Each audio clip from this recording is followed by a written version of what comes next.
Eso, ya. ¿Ahí lo ven? Perfecto. Perfecto. Sí. Perfecto. Bueno, ay, les agradezco mucho. Buenísimo. Bueno, muchísimas gracias. Bueno, primero, bueno, yo estaba hablando y se ve que estaba hablando sola. Les doy la bienvenida a todos. Estoy muy, muy complacida de tener tantos participantes y de compartir con ustedes este curso que hemos diseñado con representantes del área temática de dosimetría interna de la red ReproLab. El curso se denomina Curso Virtual para el Control In Situ de la Exposición Interna al Yodo 131 en los servicios de medicina nuclear. Y bueno, les pedimos por favor a los que van ingresando que apaguen su cámara y su micrófono, y el espacio para las preguntas las vamos a abrir después de las presentaciones de cada día o las pueden ir escribiendo en el chat. Bueno, el propósito de este curso, como ustedes saben, la idea es darle las herramientas a los usuarios finales, es decir, el médico responsable en el servicio de medicina nuclear o el físico médico o el técnico de medicina nuclear, para que con los instrumentos que tienen disponibles en sus servicios puedan hacer el control de sus trabajadores a la exposición interna al yodo 131 y saber si están incurriendo en dosis que pueden llegar a ser mayores a 1 milisievert al año, ¿sí? ¿Qué instrumentos? Nos hemos fijado en dos, en la cámara gamma y en el captador de yodo. Bueno, este curso lo hemos dividido en 2 días, el 30 de noviembre, como saben hoy, y el 3 de diciembre a la misma hora. Y el día de hoy vamos a presentar brevemente qué actividades ha hecho el área temática de dosimetría interna de ReproLab en este periodo 2020-2021. Vamos a hacer una breve introducción a las guías que hemos desarrollado para hacer este control in situ de la exposición interna al yodo 131. Y posteriormente Omar Arias, representante de Venezuela, nos va a dar todo lo que tiene que ver con la calibración, la medición del trabajador y la evaluación de dosis a partir de mediciones con la cámara gamma. Y el 3 de diciembre hará esto mismo Dayana Ramos de Cuba, pero a partir de mediciones con el captador de yodo. Y finalmente, Celeste Galarza de Argentina nos va a presentar una estrategia que queremos implementar con aquellos servicios que deseen implementar ese control in situ, y ella va a hacer toda una asesoría personalizada y va a darles las herramientas necesarias para el cálculo y el registro de la dosis, para hacer un seguimiento de sus servicios. Bueno. Brevemente, ReproLab es la red de optimización de la protección radiológica ocupacional en América Latina y el Caribe, ¿sí? Y está en este momento, hay 8 áreas temáticas que denominamos AT, dosimetría interna, dosimetría externa, dosimetría computacional, biológica, metrología, cultura de seguridad, usuarios finales y evaluación de seguridad. Y están todos cordialmente invitados a inscribirse gratuitamente a la red y a incorporarse en los tantos grupos como les resulten de interés. En la página de ReproLab que aparece acá, pueden acceder a la información de cada grupo, las actividades que tienen programadas y la forma de afiliarse. Como les digo, están cordialmente invitados todos y pueden afiliarse de forma gratuita. Bueno, ¿qué actividades hemos desarrollado en este periodo 2020-2021? Bueno, en el 2020 participamos en el Congreso Brasileño de Radiología, en la organización de una sesión, que eran los desafíos de protección radiológica en medicina nuclear. También por parte del Organismo Internacional de Energía Atómica participamos en un webinar que daba los consejos y trucos para la práctica de la dosimetría interna ocupacional. Y esta la pueden encontrar, está disponible, ¿sí? En este link. Y también tuvimos reuniones de especialistas de dosimetría interna de la región para ver en qué nos íbamos a enfocar. Y decidimos que en este periodo nos íbamos a enfocar en tratar de conocer cuál era el orden de magnitud de la dosis que están incurriendo los trabajadores ocupacionalmente expuestos en los servicios de medicina nuclear y si es necesario o no que se hagan un control rutinario de sus exposiciones internas, ¿sí? Para esto desarrollamos una estrategia, dijimos, bueno, ¿qué es lo que tenemos que hacer? Bueno, tenemos que hacer una capacitación y tenemos que hacer una guía para tratar que se logre un control in situ de estos trabajadores con los instrumentos disponibles en los servicios de medicina nuclear. Bueno, entonces es por esto que en el 2021 primero hicimos un webinar denominado Bases para la dosimetría interna ocupacional y desafíos actuales en la región latinoamericana y el Caribe, que se dio en abril, está disponible en la página de Reprolam.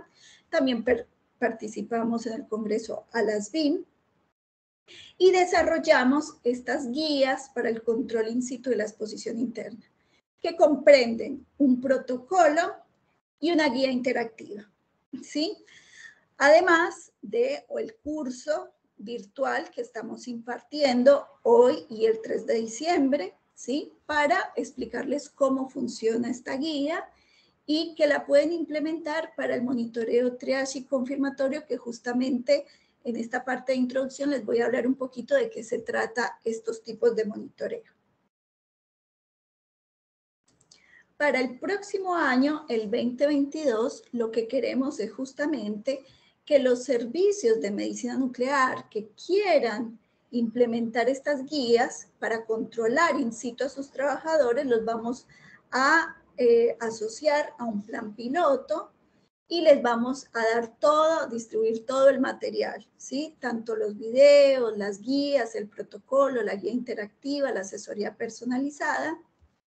Y ya Celeste Galarza el viernes les va a mostrar que la idea es que desarrollemos una herramienta para que puedan de forma muy amigable calcular las dosis de sus trabajadores.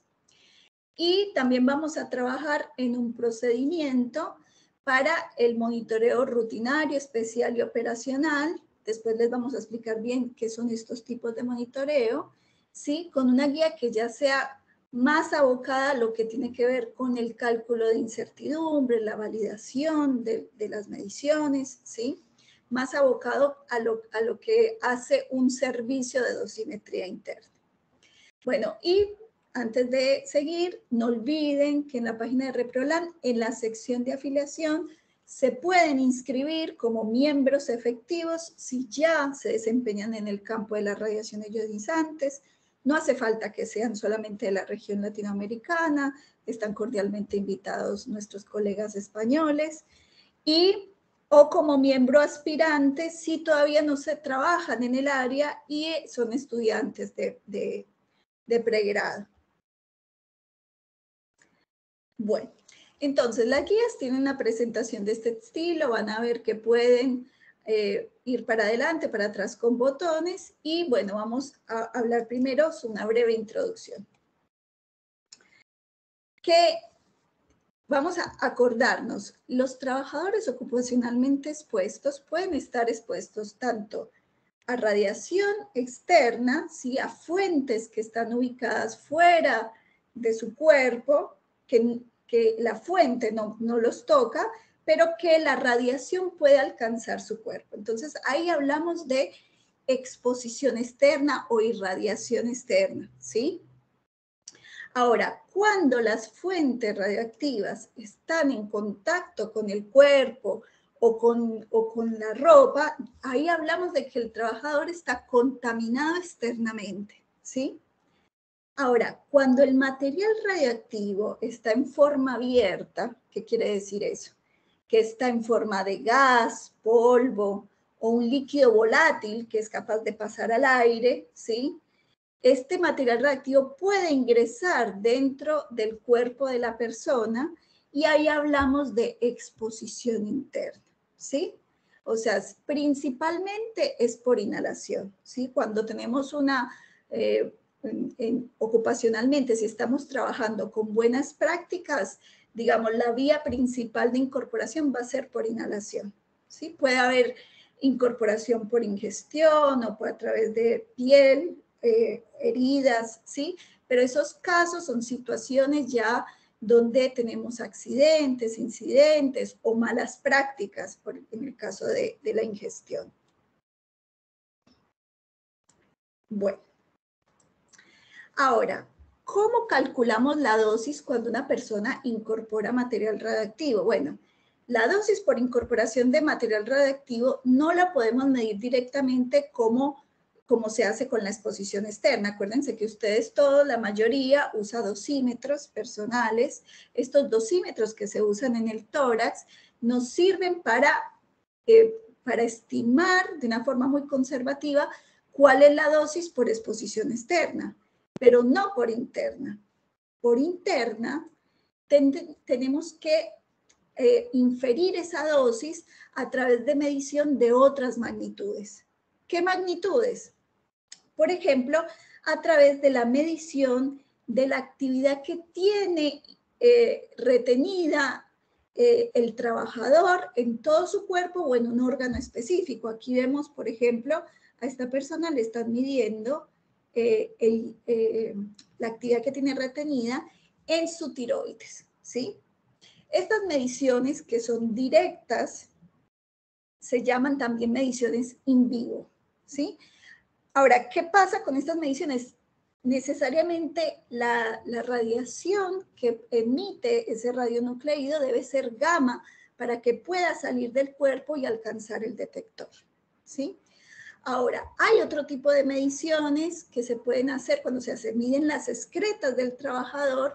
Estas mediciones se llaman mediciones in vitro o mediciones indirectas, ¿sí? En general requieren de algún proceso radioquímico para tratar la muestra. Y también puedo estimar la dosis por incorporación de los trabajadores a través de mediciones que yo haga a la actividad que hay de ese radionucleido en el aire del ambiente laboral, ¿sí? Pero todas estas mediciones nos permiten inferir la dosis. No es que yo mido esa actividad y esa es la dosis, no. Mido esa actividad y después, a través de algunos cálculos, infiero cuál es la dosis, ¿sí? Que es lo que vamos a tratar de explicar a lo largo de este curso. Bueno, ahora, cuando un trabajador se le vigila individualmente, ustedes saben que esa vigilancia individual es para qué, para saber que está adecuadamente protegido contra los riesgos de las radiaciones ionizantes y confirmar de que se cumplen los límites de dosis. Como sabemos, el límite de dosis de los trabajadores en general en casi todos los países es 20 milisievert al año, ¿sí? De dosis efectiva, que se simboliza con la letra E. Pero esa dosis efectiva debe tener en cuenta no solamente la dosis por exposición externa, sino la dosis por la exposición interna. O sea, debo sumar la contribución de las dos dosis. La dosis por exposición externa es bastante fácil digamos, de estimar porque básicamente se lo dan los dosímetros. Con la lectura del dosímetro personal, la magnitud HP10 es un buen estimador de la dosis efectiva por exposición externa. Entonces ahí ya tenemos la contribución por exposición externa. Ahora, la dosis por exposición interna, van a ver que se simboliza con una letra E y entre paréntesis 50. Y se llama dosis efectiva comprometida. Cuando ustedes les hablen de dosis efectiva comprometida, sepan que se debe a la dosis por la incorporación de radionucleídos dentro del cuerpo en el lugar de trabajo. Y acuérdense que esa dosis yo no la voy a poder medir con ningún dosímetro, pero la voy a poder inferir a partir de mediciones que yo le haga al trabajador, ya sean mediciones in vivo o mediciones in vitro, ¿sí? Bueno, ahora, ¿cómo sé yo si yo debo controlar individualmente a mi trabajador, si debo controlarle individualmente la dosis por exposición interna? Bueno, este documento de la IAEA, esta guía general, nos dice que hay una necesidad del monitoreo individual, si la dosis efectiva comprometida es probable que sea mayor a 1 milisievert al año. Entonces, ese es el por qué queremos saber si las dosis en que están incurriendo los trabajadores de los servicios de medicina nuclear puede ser mayor a 1 milisievert al año, ¿sí? Porque de ese modo podemos saber si es necesario que se hagan un control individual rutinario, ¿sí? O si no es necesario. Bueno, ahora, ¿por qué el yodo? ¿Por qué queremos controlar en los servicios? Ustedes se preguntarán, ¿por qué en los servicios de medicina nuclear hay tantos radiofármacos, hay tantos radionucleídos? ¿Por qué queremos controlar el yodo 131? Bueno, el yodo 131 en particular es el más radiotóxico de todos estos radionucleídos con los que se trabaja en medicina nuclear, ¿sí? Y además tiene una propiedad, ¿sí? Que es muy, pero muy volátil a temperatura ambiente. Ahora, ¿en qué forma se suministra este yodo 131 a los pacientes? En general se puede dar en cápsulas o en forma líquida, ¿sí? Y ahí es donde nos queremos enfocar, ¿sí? En aquellos servicios de medicina nuclear que fraccionan, ¿sí? Este yodo 131 en forma líquida, tienen más probabilidad de incorporar que aquellos que, por ejemplo, usan cápsulas, ¿sí? En este fraccionamiento, al ser el yodo tan volátil, puede haber una incorporación de ese yodo. Ahora, recordemos que el yodo 131 tiene un periodo de semidesintegración, o a veces lo conocen como una vida media, de 8 días, ¿sí? Y ¿cuáles las emisiones? ¿Cuál es la radiación que emite? Bueno, la mayoría de ustedes lo saben, ¿sí? Emite tanto betas como gamas, ¿sí? Ahora, ustedes saben que la radiación beta son electrones. Entonces, esta radiación beta tiene un alcance muy chiquitito en el tejido. Entonces, una vez que se incorpora el yodo 131, esa radiación beta no va a poder salir, sino que entrega toda su energía en el órgano donde se deposita. Y sabemos que el órgano donde se deposita el yodo 131 es la tiroides. Entonces, justamente es esta propiedad de la radiación beta la que tiene esa propiedad tumoricida, o sea, la que me va a provocar la muerte celular. Y la radiación gamma, si bien puede dejar dosis locales, lo hace de una forma muy ineficiente. La radiación gamma tiene esa capacidad de salir del cuerpo y por eso es que la podemos detectar afuera del cuerpo y formar imágenes, ¿sí? Entonces es esta radiación gamma proveniente del yodo 131 la que nos va a permitir hacer diagnóstico, por ejemplo, en los pacientes. Y a su vez, la que nos va a permitir detectarlo en los trabajadores. De todas las emisiones gamma que emite el yodo 131, aquí vemos el espectro, este es un espectro típico del yodo 131, emite varios gamma, pero nos vamos a concentrar en la gamma que tiene una energía de 364 keV, que es la que mayor porcentaje tiene, ¿sí? Es el pico más grande. Bueno, ahora, ¿cuál es el desafío para controlar a los trabajadores que están expuestos al yodo 131? Bueno, como vimos, tiene un periodo muy cortito de semidesintegración, son 8 días. Entonces, el periodo máximo para yo controlarlo, o sea, para rutinariamente medir a estos trabajadores, es máximo cada 14 días. Y esto implica un problema logístico. Piensen ustedes que si yo tengo mi servicio de medicina nuclear y tengo un laboratorio, un servicio de dosimetría interna donde hago las mediciones y no está cerca de mi servicio de medicina nuclear, yo cada 14 días tengo que enviar a todos mis trabajadores a irse a medir al servicio, ¿sí? Eso ya representa un problema logístico. Y es más, yo les diría que en la región puede que ni existan estos laboratorios de dosimetría interna, debido digamos, hay muchos más servicios de medicina nuclear a lo largo del país y quizás un laboratorio en una sola ciudad, ¿sí? Entonces, esto es un problema logístico para controlar. Bueno, entonces es por eso que, digamos, el grupo de dosimetría interna de Reprolam, nosotros identificamos como prioridad enfocarnos en aquellas instalaciones que tienen mayor riesgo de incorporación y donde aún no sabemos si su dosis potencial requiera la implementación de un programa de monitoreo de rutina, ¿sí? ¿Y ese cuál es el caso? Es el caso de los servicios de medicina nuclear, donde manipulan de forma rutinaria soluciones volátiles de yodo 131 para el tratamiento de diferentes patologías tiroideas, ¿sí? Entonces, por eso nos estamos enfocando en este tipo de servicios. Bueno, ¿cuál es la situación actual? Bueno, ya les comenté, o sea, tenemos en la región un número insuficiente de servicios de dosimetría interna, ¿sí? Para monitorear a todos los trabajadores ocupacionalmente expuestos al yodo 131. Además, hay un incremento en el número de servicios de medicina nuclear, pero también tenemos este problema logístico de que la frecuencia de monitoreo es muy restrictiva para el yodo 131. Entonces, hay una necesidad de controlar in situ la exposición interna al yodo 131. De hecho, existe una ISO, la ISO 16637, que está dedicada a la protección radiológica ocupacional en la práctica médica, ¿sí?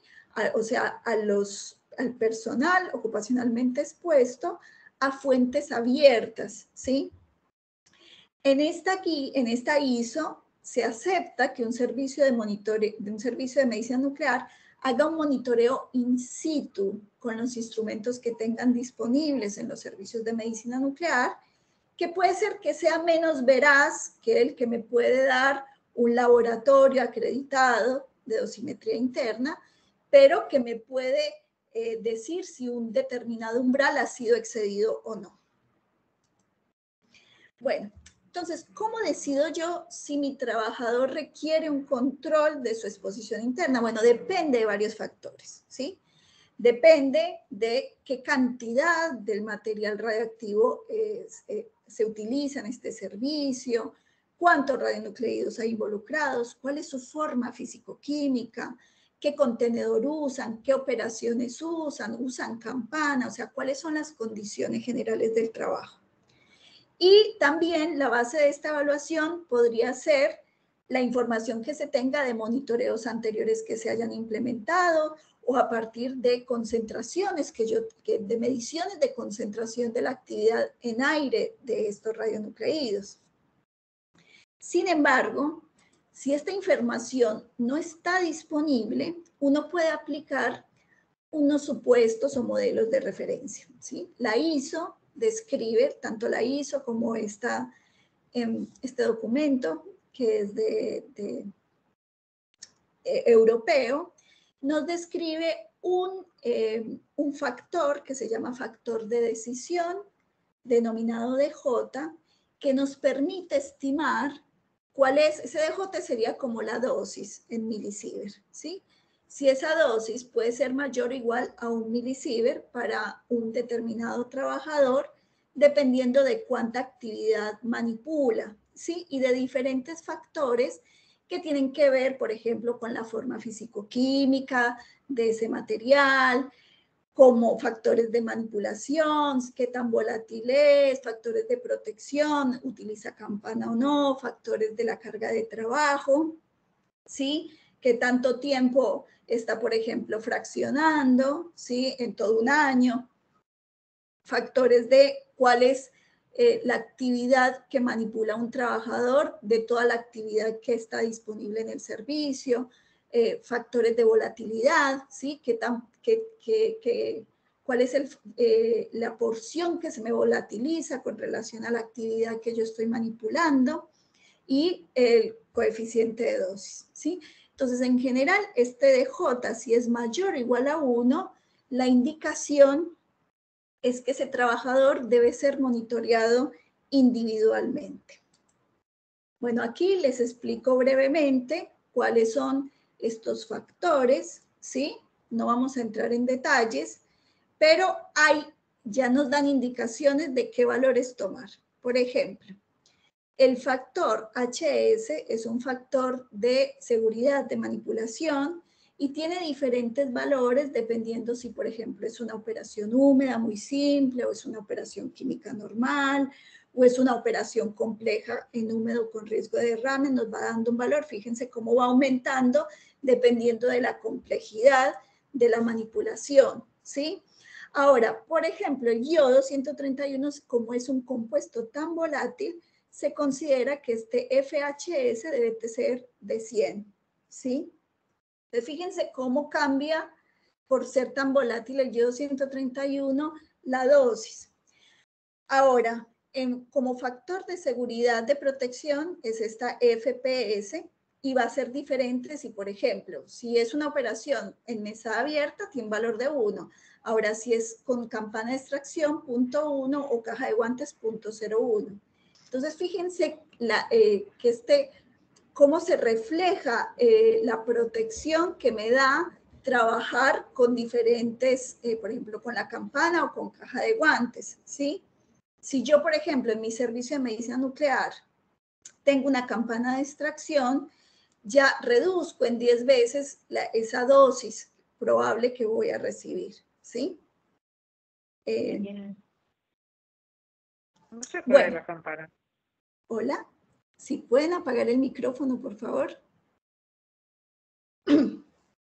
Bueno, y siguiendo, entonces, para que nos hagamos una idea, ¿sí?, de cuánto puede fraccionar un solo trabajador en un año de yodo 131 sin campana de extracción y sin necesidad de controlar la dosis por exposición interna, resulta que nosotros hicimos ese cálculo y nos da que la actividad que puede manipular es solo de 540 milicurie o 20 gigabecker. Como ustedes saben, esa actividad es muy bajita, teniendo en cuenta que los servicios de medicina nuclear que hacen terapia pueden llegar a manipular el orden de esta actividad en una sola semana, ¿sí?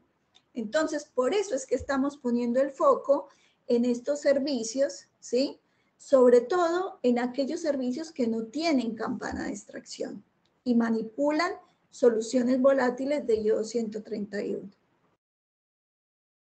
Bueno, ahora, una vez que ya sabemos que este DJ es probable que nos dé muy alto para el yodo 131, es probable que ese DJ, este supuesto teórico, nos dé que puede ser que la dosis teóricamente sea mayor a 1 milisievert para mis trabajadores.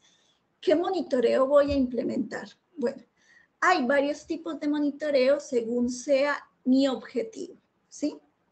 Aquí yo les presento la definición de estos tipos de monitoreo. Tenemos el monitoreo rutinario y el monitoreo triage, tienen el mismo objetivo, es decir, cuando una persona en condiciones normales, en condiciones de operación normal, tiene un riesgo continuo de incorporar material radioactivo, este es el tipo de monitoreo que yo debería implementar. Es un monitoreo rutinario, un monitoreo triage, que se realiza a intervalos regulares de tiempo. Ese es el que yo les digo que no debe ser mayor a 14 días. Ahora, si, por ejemplo, mi instalación o mi servicio no tiene mucha probabilidad de incorporación, ¿sí?, de material radioactivo, pero hay ciertas tareas que sí, por ejemplo, el mantenimiento, o yo quiero caracterizar una tarea en particular, una nueva operación. Quiero implementar un nuevo protocolo de diagnóstico terapia. Lo ideal sería implementar un monitoreo operacional, también llamado o relacionado a una tarea, que me va a proveer información de cuál es la dosis por esa tarea. Entonces, en general, este tipo de monitoreo requiere mediciones antes de la tarea y después de la tarea. Entonces, yo sé exactamente cuándo incorporó la persona y cuánto. Un monitoreo especial, como su nombre lo indica, especial, se lleva a cabo en situaciones anormales, o sea, ya sean verdaderas o sospechosas. ¿Qué es una situación anormal? Un incidente o un derrame, ¿sí? En general, este tipo de monitoreo requiere que se hagan mediciones más mediciones en un rango de tiempo para caracterizar bien esa incorporación y esa dosis.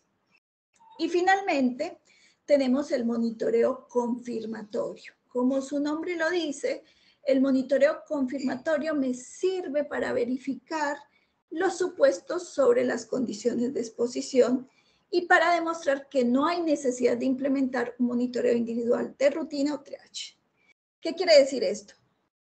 O sea, yo, por ejemplo, ya hice mi modelo teórico, cuáles son las posibles dosis que pueden incurrir mis trabajadores, pero como les digo, eso es teórico. Yo lo debería demostrar con un monitoreo confirmatorio, ¿sí?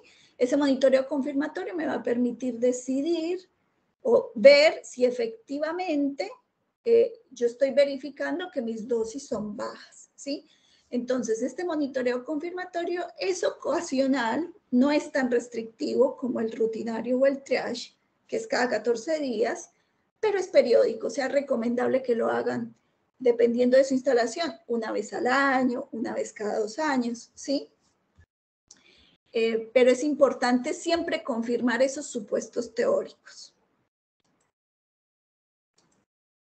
Bueno, entonces, como les decía, este monitoreo triage está definido en esta ISO 16637 como mediciones frecuentes que se realizan en estos servicios de medicina nuclear, las cuales yo les diría, aquí dicen no habilitan a calcular dosis, yo les diría en general, no habilitan a calcular dosis, pero sí a verificar que un dado umbral de incorporación no sea superado, ¿sí?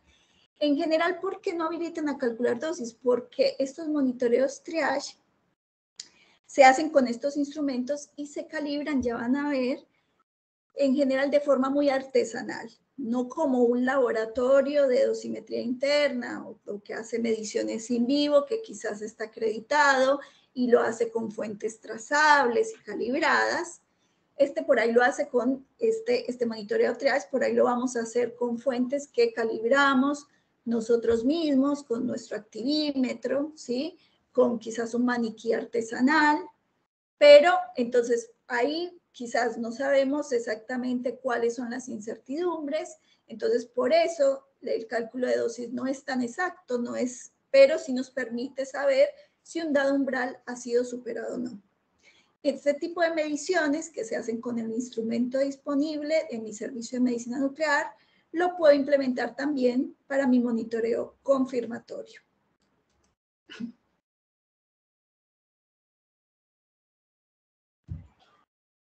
Bueno, y aquí vemos un diagrama de flujo, ¿sí?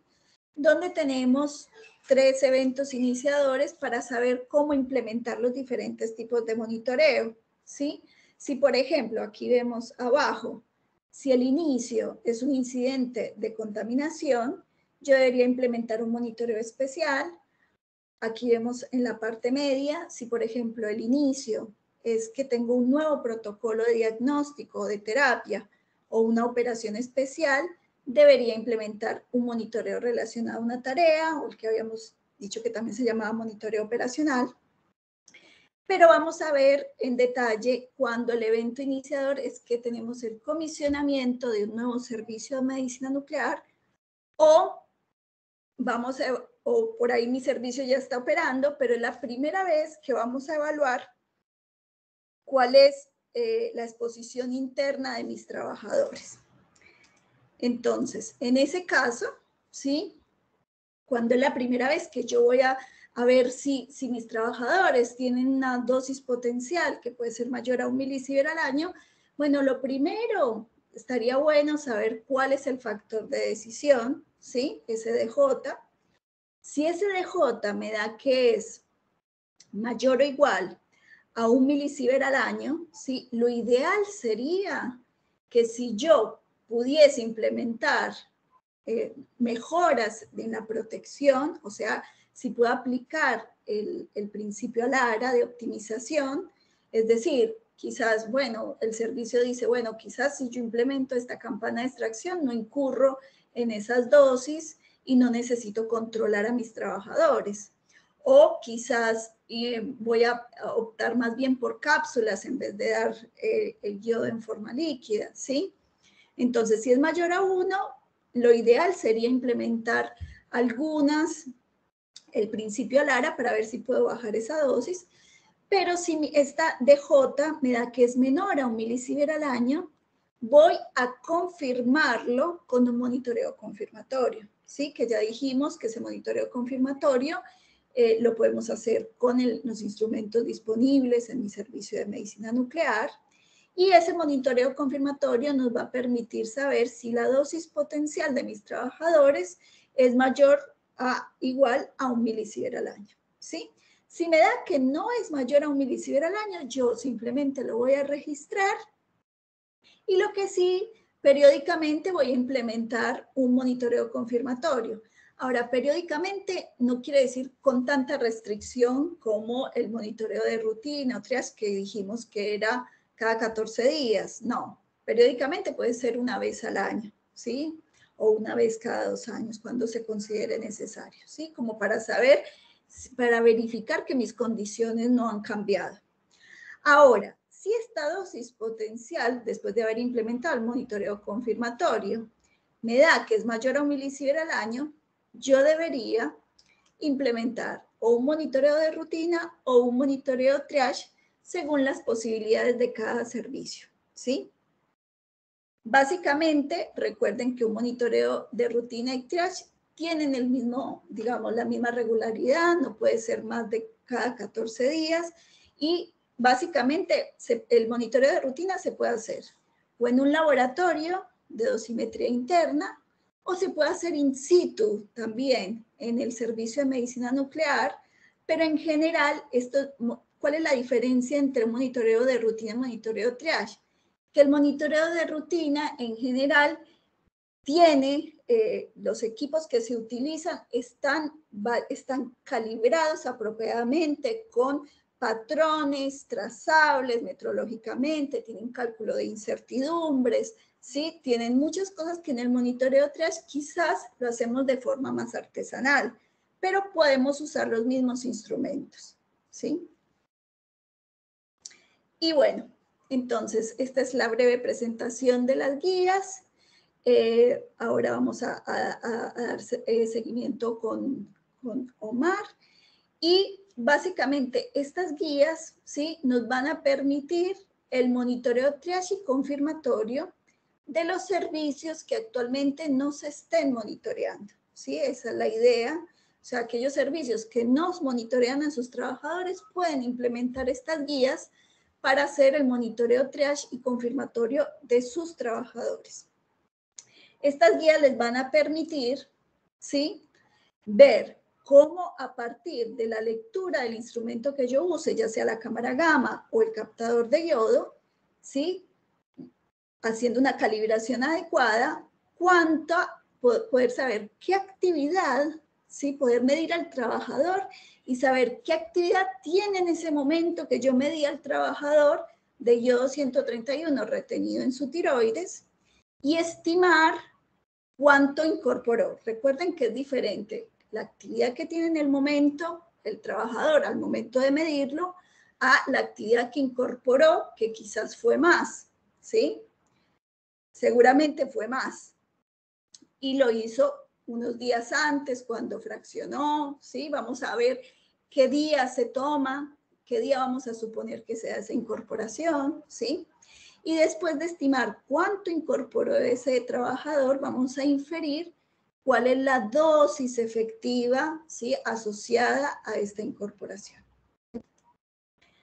Bueno, estos son mis datos. Igual el viernes les vamos a presentar bien los datos de todos para que nos puedan contactar si tienen más consultas o dudas. Recuerden que pueden ir escribiéndolo en el chat. Y doy paso para presentar al próximo docente, a Omar Arias. Es coordinador del Departamento de Física Médica del Hospital Nuevo de Curazao y presidente de la empresa Serovka. Seguramente muchos lo deben conocer porque es muy activo con los webinars que realiza en la organización y coordinación de estos webinars. y también es coordinador de educación y capacitación de la FRALC. Es coordinador del grupo de expertos en la región del Caribe para fuentes radiactivas del IAEA y además se desempeña como profesor de las cátedras de Física Radiológica, Medicina Nuclear y Radioterapia de la Facultad de Medicina.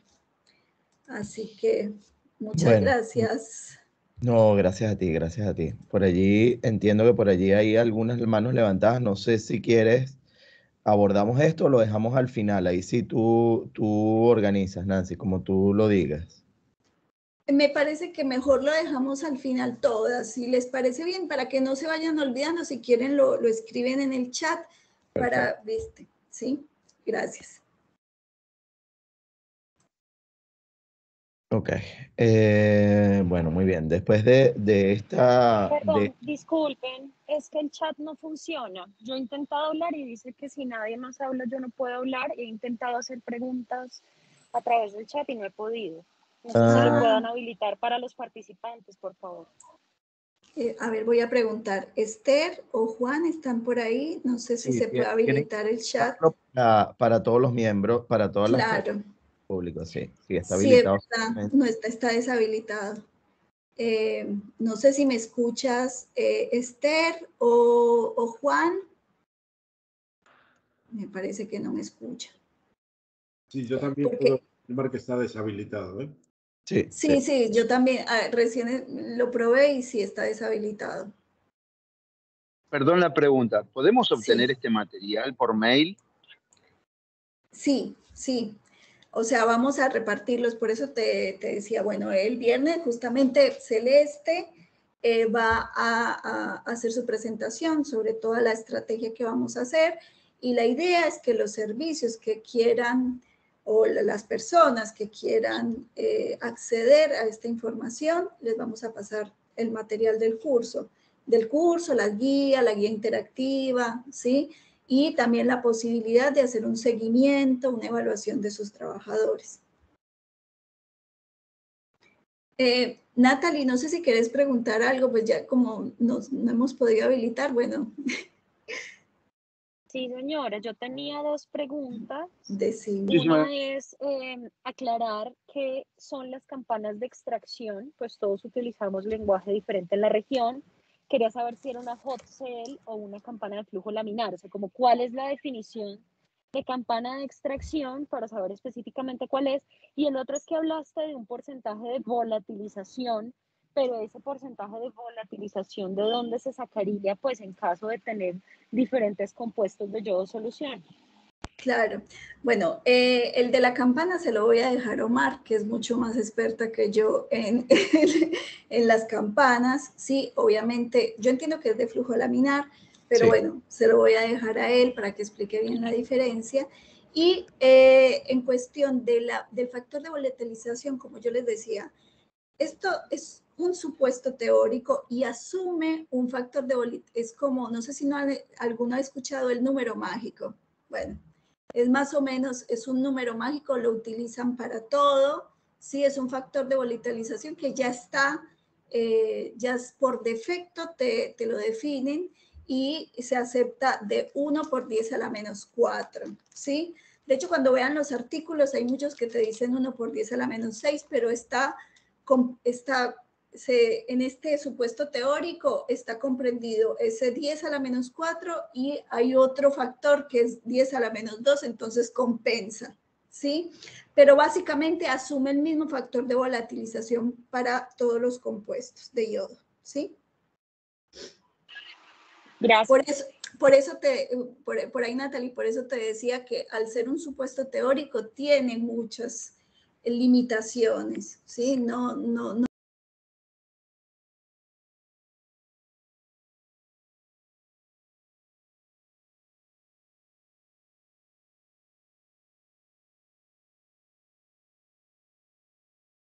Ya, no escuchamos. No sé en qué momento me silencié. Sí. Muchas restricciones. Sí. Omar, no sé en qué momento me silencié. Sí, justamente cuando vas a explicar de que es un método lo bastante, digamos, que tiene algunas restricciones y allí quedaste. Ah, bueno, que justamente lo que te iba a decir Natalie es que este método, que es un supuesto teórico, tiene muchas limitaciones. Entonces, por eso la necesidad de que hagamos un monitoreo confirmando esos supuestos teóricos, porque nos va a dar, digamos, este modelo teórico nos va a dar un orden de dosis, pero por ningún motivo vamos a pensar que es exactamente eso. Por eso el llamado es que hagamos estos monitoreos confirmando si efectivamente nuestras dosis que están incurriendo nuestros trabajadores son mayores a 1 milisievert al año y yo los tengo que controlar, o si son menores y bueno, voy a verificar cada tanto si esto se mantiene. Bueno, muchas gracias. Y, bueno, está bien. Y doy paso a Mar.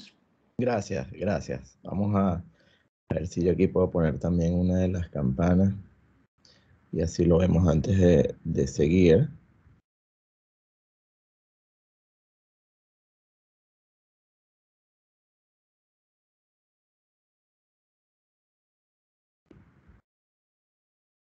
Ok, fíjense. Uno de los puntos, vamos a copiarme esta imagen y así la explicamos aquí rapidito.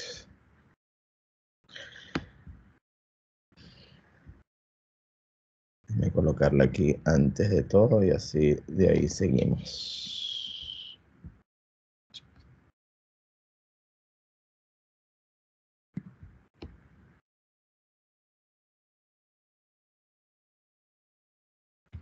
Y vamos a ver si yo aquí... Permítame aquí compartir pantalla y ya vamos. Fíjense, uno de los detalles, digamos, ya Nancy nos ha explicado, por supuesto, digamos, en la introducción de la razón de ser de este tipo de escenario. Fíjense ustedes, yo voy a pasar, vamos a compartir aquí ya, vamos a poner todo aquí en este lado. Y así vamos a poder trabajar mucho mejor. Bueno. Fíjense que uno de los puntos, digamos, neurálgicos... ¿sí? Perdóname, ¿estamos viendo algo? No, ahorita no, ya voy a empezar. Ah, ok, ya, perdón. Tranquilo. Listo. Es que estoy ordenando para que no se vea tan desastroso.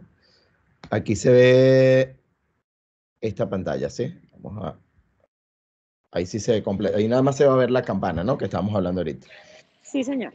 Perfecto. Fíjense que uno de los detalles importantes en el tema de medicina nuclear es que, digamos, las campanas de flujo laminar inicialmente están concebidas para el hecho de que el flujo de aire, sobre todo el que viene desde arriba, justamente sea un ventilador de manera tal de que yo pueda pasar, digamos, el aire y que ese aire o la posibilidad de contaminación sea lo menor posible para las muestras que nosotros vamos a utilizar. Entonces, ¿qué ocurre? Uno de los puntos que normalmente siempre me gusta hablar, sobre todo cuando se van a tomar decisiones en relación al punto de la escogencia de la campana de flujo laminar, es que tenemos que recordar que normalmente nosotros tenemos una L plomada, ¿sí? Una de las cosas que muy pocas veces se hace, pero que además es súper necesario hacer, yo siempre recomiendo una manera súper sencilla, agarramos hielo seco, ¿sí? De manera tal de colocar la L plomada y todos los dispositivos que tenemos dentro de nuestra campana y procedemos al encendido. Eso nos va a permitir a nosotros tener una visualización de cómo se mueve el aire.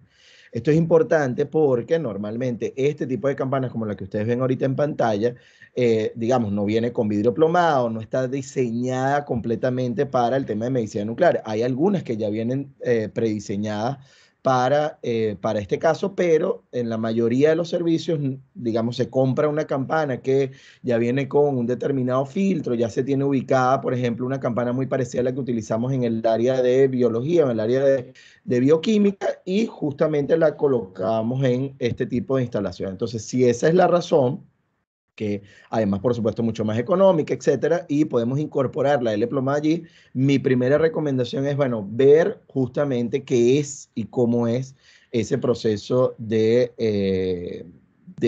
visualización, digamos, del movimiento de aire justamente a la campana, porque de no hacerlo y colocando justamente elementos con un Z tan alto, un elemento como es el caso de la L plomada, el caso de los materiales o de los lugares para desechos, pudiéramos más bien tener que con la campana, pudiéramos más bien entonces, y teniendo este tipo de materiales, como ya nos explicó muy bien Nancy, que el iodo 131 de estado líquido es volátil, es decir, que a temperatura ambiente pasa a estado gaseoso, más bien lo que pudiéramos tener es que con toda esta cantidad de aparataje dentro de la campana pudiéramos tener más bien mayor cantidad de incorporación. Entonces, siempre hay que tener mucho cuidado, y esto sí es importante estudiarlo campana a campana y evaluando en el área con todo nuestro armamento, digamos, organizado, evaluar cómo es ese tema de movimiento de aire. Esto es el primer punto con respecto al tema de la campana.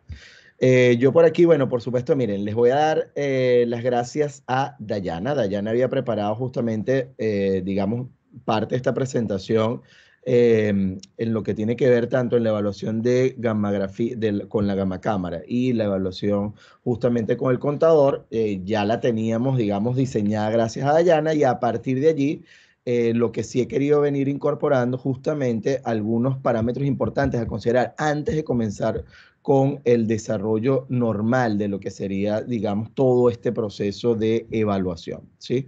Entonces, bueno, entre hoy y mañana, justamente, Dayana ha preparado el tema de con el uso, digamos, de el detector o del contador. Yo me voy a enfocar un poquitico en la gamma cámara. Por supuesto que el propósito de esta guía es justamente proporcionarnos instrucciones sencillas que nos permitan en un servicio de medicina nuclear justamente evaluar de una manera muy rápida, muy sencilla, de manera consecuente justamente cuáles pudieran ser la cantidad de actividad incorporada de iodo 131 y de manera consecuente, por supuesto, la dosis efectiva que pudiéramos tener a nivel de los trabajadores expuestos. Entonces, a partir de allí, y como muy bien nos lo ha explicado Nancy, por supuesto que tenemos que ir procesando, digamos, parte de toda esta información. Por supuesto que si nosotros nos concentramos en el caso de la gamma cámara, muchos de ustedes ya especializados en el ámbito de medicina nuclear, otros están comenzando. Por supuesto que este equipo nos permite detectar, ¿sí? Vamos a medir la distribución espacial y temporal de un radiofármaco que hemos colocado o que hemos administrado a nuestros pacientes. Justamente en este caso, el paciente es el medio tanto emisor como también el medio dispersor. Por consiguiente, siempre es importante tener claridad. Esto lo voy a pasar muy rápidamente, pero sí quiero que nos concentremos en los detalles o en lo que pudiera estar afectando la imagen, porque lo que va a afectar en la imagen en una adquisición, por supuesto, nos va a afectar también a la hora de configurar o de analizar los valores que vamos a obtener, ¿no? Entonces, por eso es que es importante tener como mucha claridad en cuanto a los principios de funcionamiento. Evidentemente, en el caso general, cuando estamos obteniendo imágenes de pacientes, siempre vamos a trabajar con un colimador, porque justamente el colimador cumple esa función de detener esos fotones que vienen con una cierta angulación, ¿sí? Nosotros consideramos justamente que los fotones que forman 90 grados con respecto a nuestro detector, evidentemente son aquellos fotones reales que más nos interesan para formar la imagen, y aquellos que vienen con un cierto ángulo de inclinación, quiere decir que han sido producto de una desviación, producto de que no voy a poder ubicarlos espacialmente en la ubicación real de donde provinieron, con lo cual deben ser detenidos. Y la razón de detenerlos o la forma de detenerlos es justamente un colimador, ¿sí? Para aquellos que estén más familiarizados con el caso de radiodiagnóstico, sería algo muy parecido, por supuesto, al Buki que nosotros utilizamos en el caso de rayos X. Es decir, ese colimador, por supuesto, busca de frenar esos fotones que vienen con angulaciones diferentes. Luego de eso, por supuesto, tenemos nuestro cristal de yoduro de sodio activado con talio, por ejemplo, en el que es más utilizado y el más vendido en la mayoría de los equipos que tenemos en la región, en América Latina y el Caribe. Fíjense que justamente ese fotón que llega allí tiene que pasar de ser un fotón de alta energía a un fotón de luz visible para luego entonces relacionarse o interactuar con los tubos fotomultiplicadores. Es justamente en el tubo fotomultiplicador en donde yo voy a provocar, ¿sí?, la liberación de un electrón, ¿sí? Justamente a nivel del fotocato, por cada fotón de luz visible que está incidiendo, y allí ese electrón, bueno, es acelerado y está dirigido en los diferentes dinos, y por supuesto en la medida en la cual choca con cada dino, va provocando ionizaciones, va generando ahora una cascada de electrones. Porque a mí siempre me gusta comenzar con esto que es como la base. Bueno, porque esto nos está diciendo entonces, bueno, un momento, si nosotros queremos hacer una adquisición de imagen diagnóstica para pacientes, evidentemente yo debo tener en consideración todos estos factores, desde el colimador en adelante. Ahora bien, cuando nosotros queremos hacer una contabilización, como es este caso bien particular, ¿sí? Cuando queremos contar la cantidad de fotones que están llegando, ¿sí? Producto de, como lo más adelante, producto de la colocación de un material conocido, de una actividad conocida en un Phantom, y luego queremos evaluar la cantidad de material que pudo haber estado incorporado en nuestro paciente, bueno, en ese sentido nosotros quitamos el colimador. Entonces es importante, ¿sí? Y yo siempre recurro a ello, de todas maneras lo vamos a ver también un poquitico más allá, es el hecho de que en nuestros servicios de medicina nuclear, los equipos más sensibles para detectar radiación son justamente nuestras gamma cámaras. ¿Sí? Por supuesto, nosotros podemos tener detectores de tipo Geiger, podemos tener equipamiento, dosímetros, todo lo que ustedes quieran, pero nuestra gamma cámara va a ser bastante sensible a la hora de detectar fotones, porque además está diseñada para ello, ¿no? Entonces, al retirar los colimadores, por supuesto, lo convertimos en un detector fabuloso a la hora de, en términos de sensibilidad. Ahora bien, bueno, ocurre todo este proceso, ¿sí? Y todo este proceso también es importante porque justamente yo entonces he transformado ese fotón gamma en un fotón de luz visible, luego un electrón, y entonces esa cascada o esa cantidad de electrones que son multiplicados, ¿sí? Estamos amplificando la señal que por cada electrón que sale, por cada electrón que entra al fotocato, estamos hablando de más de 10 millones de electrones que salen de ese tubo fotomultiplicador. Bueno, esa cantidad de electrones nosotros la podemos justamente analizar y estructurar y generar nuestra escala conocida. Entonces, obviamente, los tubos fotomultiplicadores juegan un papel importante en nuestro análisis. Por supuesto, el caso de los colimadores, como bien les dije anteriormente, lo vamos a sacar momentáneamente mientras estamos haciendo este análisis, ¿sí? Que vamos a incorporar, pero es importante siempre tener en consideración que hay una serie de parámetros que afectan justamente el sistema SPECT o el sistema de gamma cámara, ¿sí? En términos de la resolución energética, la espacial, obviamente la uniformidad, la sensibilidad y, por supuesto, la linealidad y la alineación o el centro de rotación. Obviamente hay factores muy amplios que más podemos detectar o analizar más, sobre todo en el caso de imagenología o de obtener una imagen clínica de nuestro paciente, pero sí hay factores claves como es el tema de la resolución energética, ¿sí? Esa capacidad que nosotros tenemos para distinguir entre dos fotones de energías diferentes, ¿sí? Y en particular entre lo que pudiese ser la radiación primaria y la radiación dispersa. Siempre nosotros vamos a considerar, vamos a ver si yo aquí puedo tener puntero. Siempre nosotros vamos a considerar, por supuesto, que hay fotones que interactuando dentro o fuera del paciente pueden tener la posibilidad de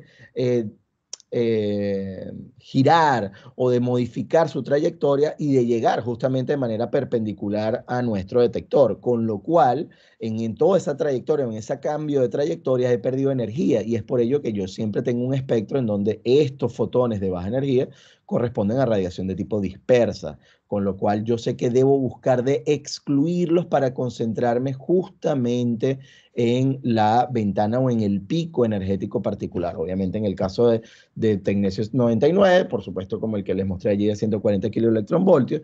Sin embargo, ¿sí? Lo importante es que en términos de resolución energética nosotros tenemos lo que conocemos como el FWHM, ¿sí?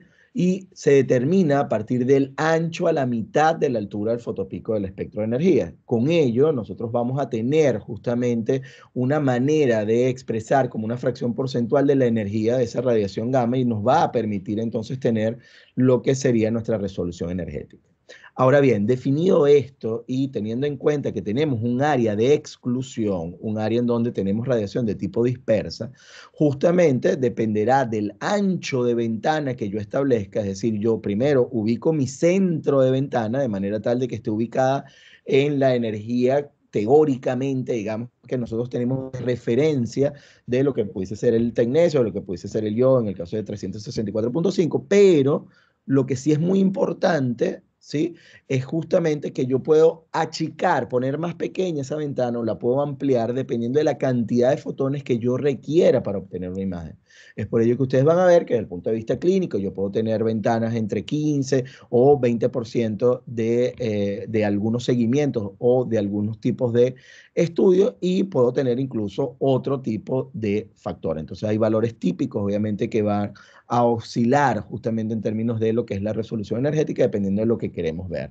Sí, tener mucha claridad, y esto es muy importante, si bien es cierto en la guía, ¿sí?, hemos querido ser lo suficientemente puntuales para dirigirnos efectivamente al área de evaluación, no es menos importante entender que si yo tengo, por ejemplo, una sincronización inadecuada en la ganancia de los tubos fotomultiplicadores, tengo la falla en uno o en varios tubos fotomultiplicadores, o recuerden que los cristales son higroscópicos, esto quiere decir que tienen o sufren modificaciones en función de si hay perturbaciones o alteraciones en función de la humedad y la temperatura.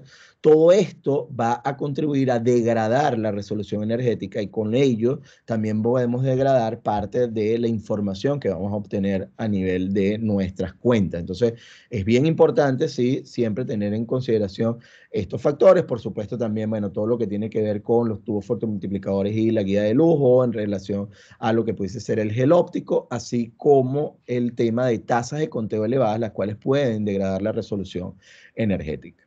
Por otro lado, tenemos otro factor crítico, que es la resolución espacial, ¿sí? Es esa capacidad que nosotros tenemos en el equipo para poder resolver o para poder observar dos entidades de manera distinta, como dos fuentes radiactivas puntiformes o lineales, pero de manera separada, ¿sí? Eso justamente estableciendo esa distancia entre una y otra, con lo cual nos permite a nosotros efectivamente no ver un solo manchón, sino identificarlo como dos puntos de material radiactivo. ¿Sí? Este tipo de resolución espacial la podemos cuantificar justamente mediante la función de la FWHM que les había comentado, ¿sí?, sobre la imagen de una fuente puntual. Va a depender justamente de la distancia fuente-colimador, ¿sí? Y siempre hay que tener en consideración que nosotros tenemos una limitación en el caso de la medicina nuclear, en particular de las gamma cámaras, que ha venido bajando, ¿sí?, desde estos 7 milímetros a 5 milímetros, y se ha visto, digamos, un desarrollo importante y significativo, pero tenemos limitación desde el punto de vista de resolución espacial en nuestros equipos, ¿sí? Por lo cual, obviamente, tenemos entonces que tener en cuenta que dentro de esa resolución espacial nosotros tenemos una componente que va de la resolución intrínseca y, por supuesto, la resolución extrínseca, ¿sí? Con lo cual nos permite, evidentemente, de esa manera, correlacionado como está allí en la fórmula, tener una relación final de lo que sería la resolución total del sistema.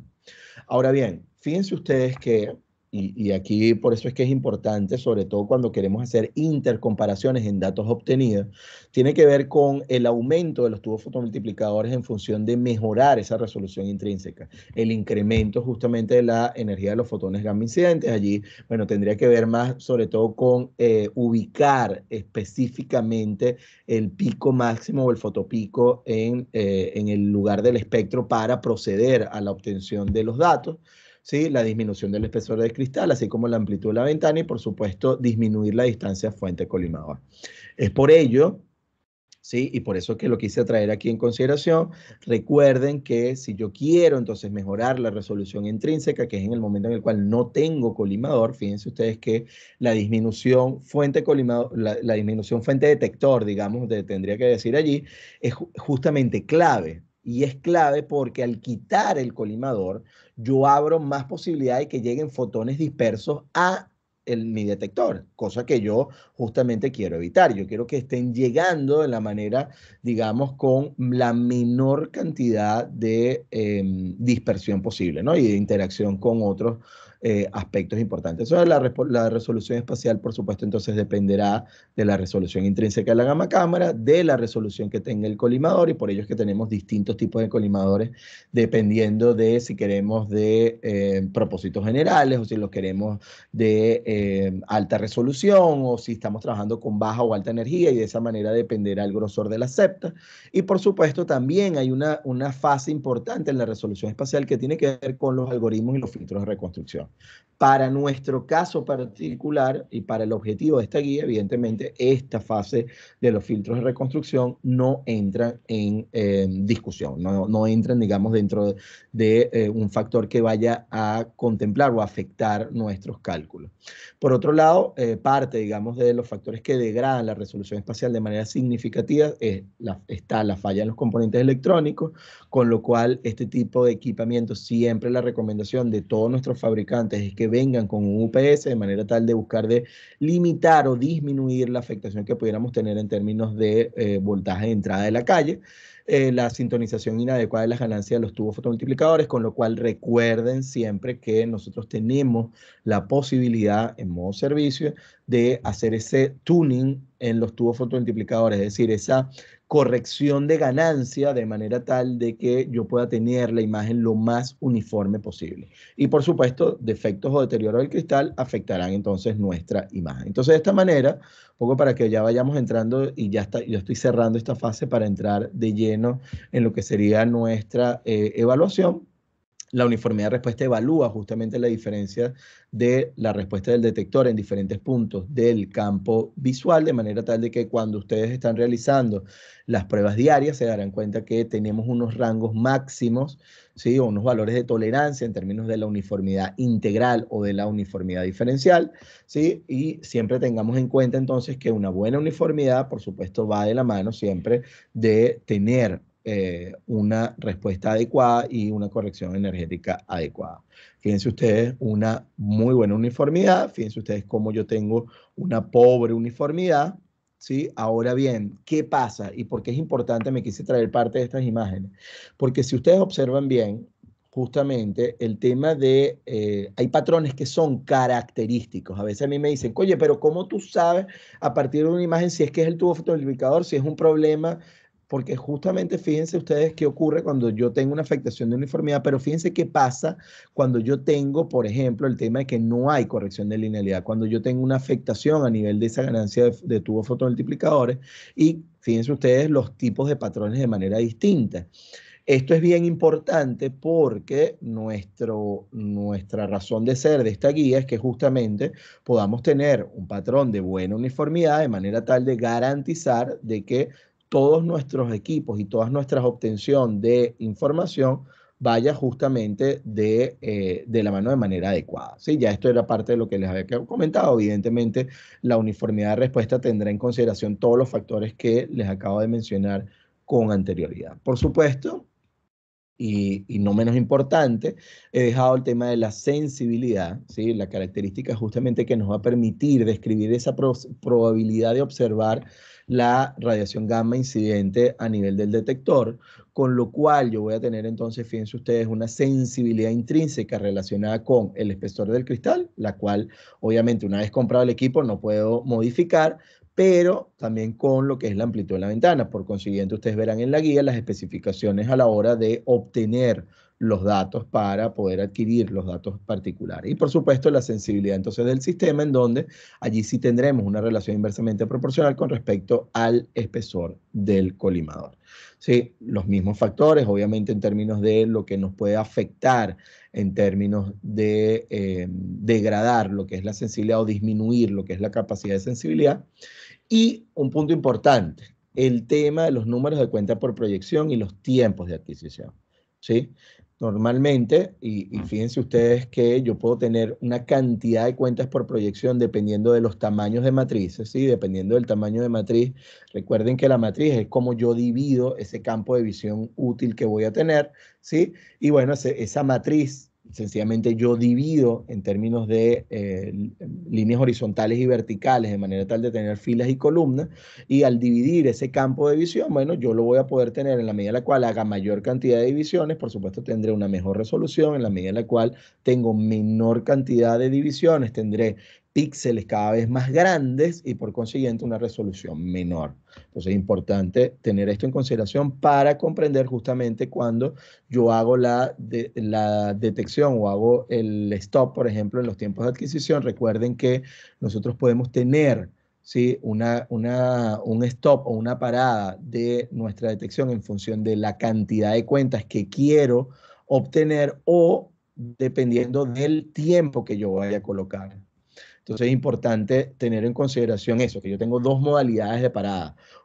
No es lo mismo si yo tengo una fuente radiactiva de caída, ¿sí?, a una fuente de caída de alta actividad. Por ejemplo, si ya acabo de eludir el tecnesio 99 o si tengo el iodo 131 y lo estoy considerando, dependiendo de la actividad inicial, en ese primer día donde he hecho la medición y los cálculos, si yo lo evalúo a 8 días posterior, obviamente no es y no vamos a poder tener la misma consideración en términos temporales.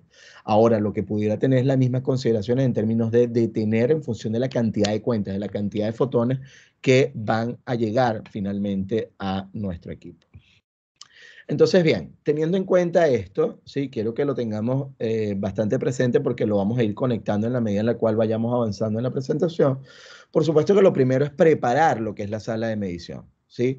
Nuestra sala de medición, esa preparación inicial tiene que ver primero con el hecho de garantizar que yo no tenga una fuente emisora de radiación dentro de la sala, ¿sí? Por consiguiente, es obvio que en nuestras salas donde tenemos nuestras gamma cámaras o equipos SPECT, obviamente no deben haber fuentes radiactivas. Sin embargo, ustedes que trabajan al igual que yo, sabrán muy bien que sobre todo cuando estamos, qué sé yo, en 2 turnos, entonces, bueno, cosas que han pasado, por ejemplo, uno llega al servicio y uno dice, oye, mira, veo algo raro en la imagen, es cuando hago el SPECT.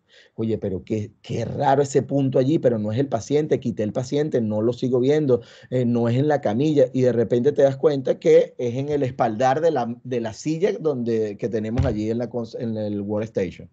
¿Y qué ocurrió? Bueno, que alguien sin darse cuenta hizo el fraccionamiento o hizo la administración del radionucleido del radiofármaco en el paciente y no se quitó los guantes y con los mismos guantes los puso en la silla y ¡pum! Ahí tenemos una contaminación, ¿sí? Esas son cosas que pueden ocurrir. Incluso, bueno, como eso, ustedes tendrán más cuentos que yo, qué sé yo, utilizamos la misma jeringa, la misma inyectadora con la cual hemos eluido, después la colocamos en la solución de cloruro de sodio, ¿sí? Y después entonces, bueno, cuando vamos a hacer o a probar o a colocar para evaluar, por ejemplo, la vía, nos damos cuenta de que hemos contaminado la solución de cloruro de sodio, por ejemplo. Entonces, bueno, esa solución al final, bueno, todo está contaminado. Entonces, ojo, lo que quiero con esto es que hay cosas muy básicas que uno a veces pasa por alto. Uno dice, bueno, ¿eso qué tanto me puede afectar? Y sí, como estamos evaluando, y recuerden entonces, y por eso es que quise conectar desde el principio,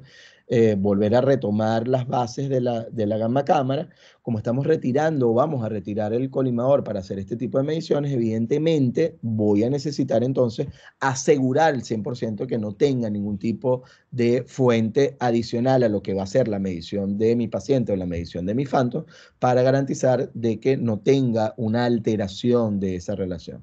Entonces se recomienda así, podemos utilizar justamente un medidor de contaminación superficial, un radiómetro, podemos justamente, recuerden que si tenemos equipos, por ejemplo, como este que ustedes ven aquí en pantalla, que espero que me vean aquí rapidito, para este tipo de detectores, ¿sí? Es importante, obviamente, que midamos en cuentas, ¿sí? En cuentas por segundo, de manera tal de que tengamos esa consideración particular, ¿sí? Así que, obviamente, hay que retirar justamente el detector que utilizamos, por ejemplo, para hacer surview cuando hacemos levantamientos radiométricos. Esto para el caso particular de este tipo de dispositivo.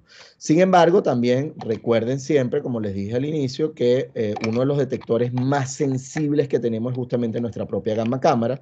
Así que si yo ya estoy consciente que no tengo ninguna fuente radiactiva en mi sala y hago una verificación rápidamente, sencillamente con el giro de los dos colimadores, teniéndolos en ángulo, por ejemplo, obviamente me permite perfectamente poder tener una visualización bastante general de lo que pudiese ser esa área de afectación. Sin embargo, por supuesto, hacer ese chequeo completo de la sala nos da evidentemente bastante tranquilidad.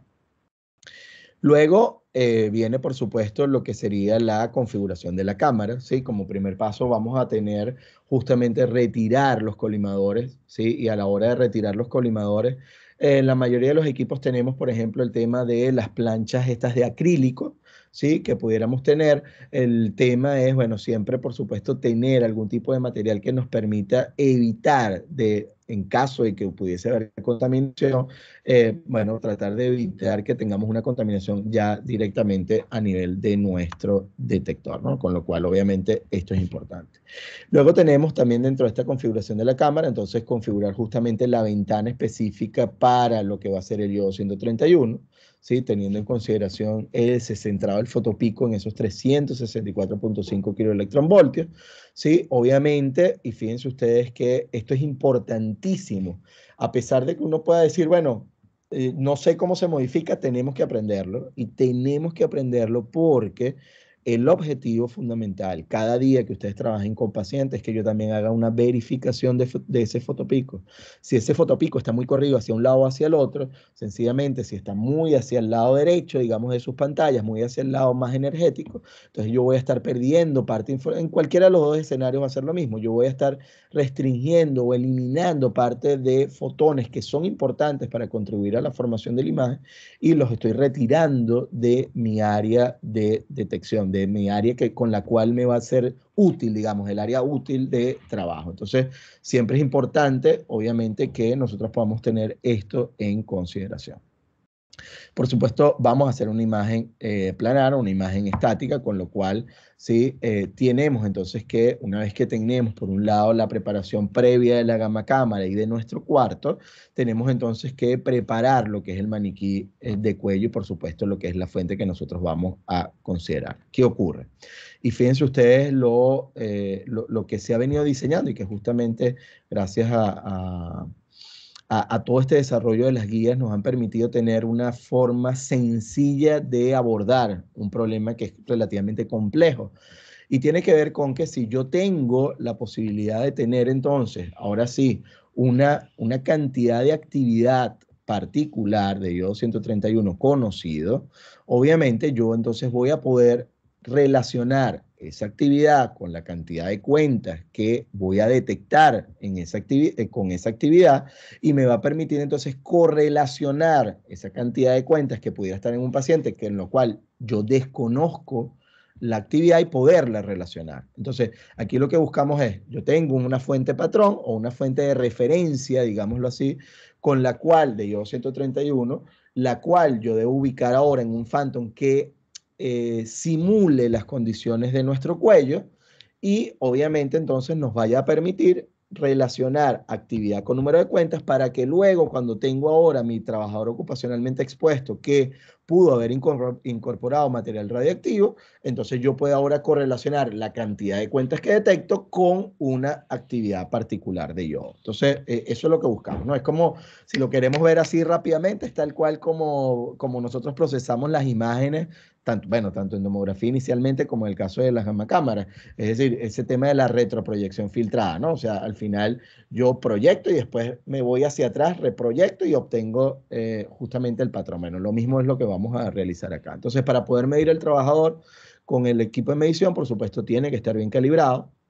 La calibración va a consistir justamente en la cantidad de operaciones y de cálculos que van a ir de la mano para que pueda ser interpretado justamente en términos que nos vaya a permitir identificar y cuantificar la actividad de un determinado radionucleido, en este caso particular de iodo 131. Entonces, nosotros vamos a estimar lo que conocemos como la calibración en eficiencia, ¿sí? SEF, a partir de ahora lo vamos a ver así, establece una relación entre lo que sería la tasa de cuentas medidas, es decir, esa cantidad de cuentas registradas en un intervalo de tiempo. Recuerden que cuando hablamos de tasa, estamos refiriéndonos a un video, ¿sí? No es una foto estática, sino un video, que es lo que está ocurriendo justamente de cantidad de cuentas por segundo, cantidad de cuentas por minuto y la actividad real del iodo 131. Entonces, las cuentas obtenidas en un segundo son las cuentas por segundo y las cuentas obtenidas obviamente por minuto son las denominadas CPM, ¿sí? Las cuentas por minuto.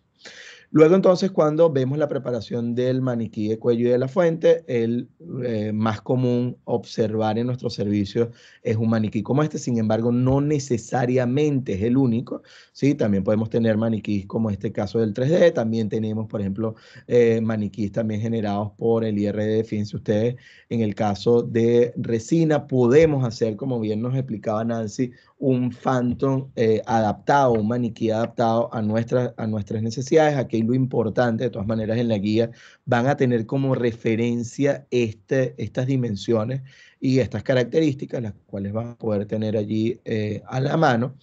Pero en cualquier caso, justamente lo que estamos buscando es tal cual de simular el cuello del paciente porque, así como también les dije al inicio, justamente lo que queremos reproducir son las mismas condiciones, es decir, queremos reproducir esas condiciones en donde el paciente, o en este caso el trabajador ocupacionalmente expuesto, es la fuente emisora de radiación, pero también va a ser la fuente dispersora de radiación y por consiguiente también atenuadora, dependiendo de donde esté la ubicación del material. Como sabemos que la tiroides no es un órgano externo al cuerpo o superficial del cuerpo, por muy cerca que pudiera estar a nivel de la piel, bueno, ese tipo de consideraciones la podemos tener justamente a través de este maniquí. Entonces, bueno, de esta manera, por supuesto, si nosotros vamos a obtener o a desarrollar un maniquí, es importante siempre tener en consideración que podamos tener un maniquí como este que les estoy comentando acá, que nos permita posicionar un vial de 20 a 30 ml con una solución de una actividad conocida, en este caso de iodo 131, ¿sí? De manera tal de que nosotros podamos entonces evaluar esa actividad. Podemos utilizar 2 cilindros de plástico, ¿sí? Rellenar el espacio entre ellos, pudiera ser con arroz o pudiese ser con agua, de manera tal de poder garantizar lo más homogéneo posible de ese entorno, ¿sí? Si por supuesto queremos hacerlo de manera casera, evidentemente tenemos que tener mucho cuidado con la posibilidad de pérdida, ¿sí? De manera tal de buscar de evitar o de afectar tanto a niveles de contaminación a nivel de la camilla como las afecciones o la afectación de las medidas a nivel del equipo. Bueno, finalmente, teniendo todos estos factores, fíjense que tal vez he invertido mucho tiempo en todos estos detalles porque considero que son la base para poder obtener valores reales y valores que puedan ser incluso comparables entre sí. Entonces, una vez teniendo en cuenta esto, por supuesto, pasamos a lo que tiene que ver con la calibración de la cámara. Ahora bien, fíjense que si yo quiero, y perdónenme aquí, si yo quiero justamente tener como referencia este Phantom, por ejemplo, donde ya vamos a colocar esa actividad conocida y lo voy a posicionar en mi equipo, ya después vamos a ver algunas imágenes allí, que además les debo dar las gracias, por supuesto, a Rasnier, que está por allí, Rasnier Guevara de Grupo del Sur en el Tigre, estaba en Anzoátegui en Venezuela, que obviamente un servicio al cual nosotros le prestamos toda la parte de servicio. Fíjense ustedes lo importante no solo de el tener un buen maniquí, sino de tener la reproducción de la forma en como yo voy a medir. ¿A qué me refiero con esto? Si yo voy a medir al paciente acostado, ¿sí? Al trabajador ocupacionalmente puesto acostado, bueno, evidentemente también tendré que colocar el Phantom en esa misma posición. Si lo voy a hacer sentado, en una posición que reproduzca las condiciones cuando está sentado, y si lo voy a hacer de pie, tengo que colocar el Phantom de manera tal que se reproduzcan esas mismas condiciones. Esto es muy, pero muy importante porque recuerden que también lo que estamos buscando, y por eso nuevamente conecto, como les dije anteriormente, con lo que habíamos dado en el inicio, como hemos retirado los colimadores, recuerden entonces que yo tengo una fuente que ya no es una fuente puntual, ¿sí? Al colocar un vial de 20, 30 ml en una ubicación anatómica, digamos en forma de cilindro, ya tengo una fuente que tiene un determinado volumen, así como también, por supuesto, a nivel de la tiroides vamos a tener un volumen particular de nuestra tiroides, con lo cual lo que yo busco entonces es de simular las mismas condiciones para que a la hora de hacer el reporte y a la hora de hacer la valoración correcta sea la misma manera. Para ello, La recomendación, por supuesto, es de disminuir, ¿sí? De llegar al máximo lo que sería la distancia entre la tiroides y el detector, que eso sea de apenas 10 centímetros, con lo cual tenemos entonces que buscar el mejor posicionamiento que nos garantice esa distancia.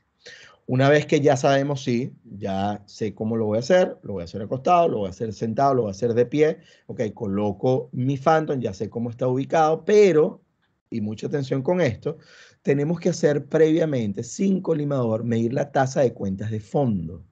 ¿Por qué? Porque recuerden, ustedes también lo saben muy bien, como nuestra gamma cámara es muy sensible, va a estar detectando radiación. Esa radiación de fondo yo necesito poderla restar de la cantidad de fotones que realmente viene de mi Phantom o de mi trabajo ocupacionalmente expuesto. Entonces, antes de posicionar el Phantom o antes de posicionar a mi trabajador, voy primero a evaluar el fondo. Coloco entonces mis detectores, justamente hago esta valoración o esta cantidad de cuentas de fondo, luego ubico el Phantom de tiroides con la fuente patrón, que es una actividad conocida, que obviamente previamente he evaluado en mi activímetro, y luego de eso, entonces ahora sí mido la tasa de cuentas que obtengo en nuestro Phantom.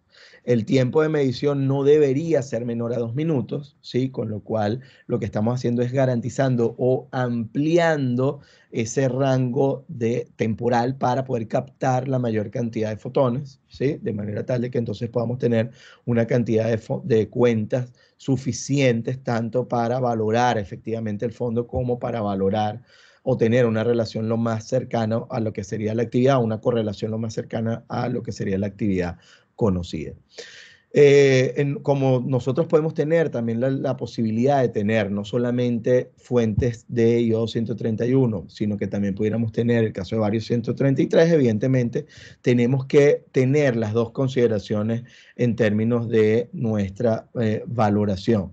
Y esa valoración de eficiencia, fíjense ustedes que la podemos caracterizar con la misma forma, con la misma fórmula. Lo único que va a tener como cambio o como diferenciación es fundamentalmente este factor de corrección. Sí, es decir, yo tengo por un lado entonces las cuentas patrón, las cuentas que tengo en el Phantom, esas cuentas por segundo patrón, menos la cantidad de cuentas por segundo que tengo en el fondo, y de esa manera entonces lo divido entre lo que es la actividad que obtenemos de la fuente, bien sea de bario 133 o de iodo 131. De esta manera vamos a tener entonces nuestra relación directa. Ahora bien, este factor de corrección justamente tiene en cuenta la relación entre lo que serían las intensidades de emisión de los fotones de cada uno de estos elementos radiactivos en la ventana energética asociada. Fíjense ustedes, de todas maneras, mañana lo vamos a ver con mayor detenimiento con Dayana, pero lo que sí es importante es que en cualquiera de los dos casos, en cualquiera de los dos radionucleidos, evidentemente en términos de emisividad de la radiación de tipo gamma y de la energía con la cual nosotros estamos trabajando, evidentemente tenemos que considerar esos factores. Para ello, entonces, para este cálculo se asume que la respuesta en eficiencia tanto de iodo 131 como de bario 133 va a ser igual para nuestro detector en el rango de estas energías con las cuales nosotros trabajamos, ¿sí? Entendiendo que fíjense ustedes que estamos entre 356 y 383 en el caso de bario, y en el 131 obviamente los 364.48, con lo cual es un rango muy cercano con el cual nosotros vamos a garantizar, digamos, una eficacia por parte del detector muy similar. Entonces, al final, ese factor de corrección se traduce justamente en un factor de correlación entre lo que sería esa emisividad de radiación de tipo gamma, tanto con el caso de un material radiactivo con respecto al iodo 131. Entonces, bueno, medimos el fondo, ¿sí? Después de configurar justamente las ventanas de energía apropiada, vamos a realizar la adquisición estática de mínimo 2 minutos, de manera tal de registrar las cuentas de fondo en cada uno de los detectores.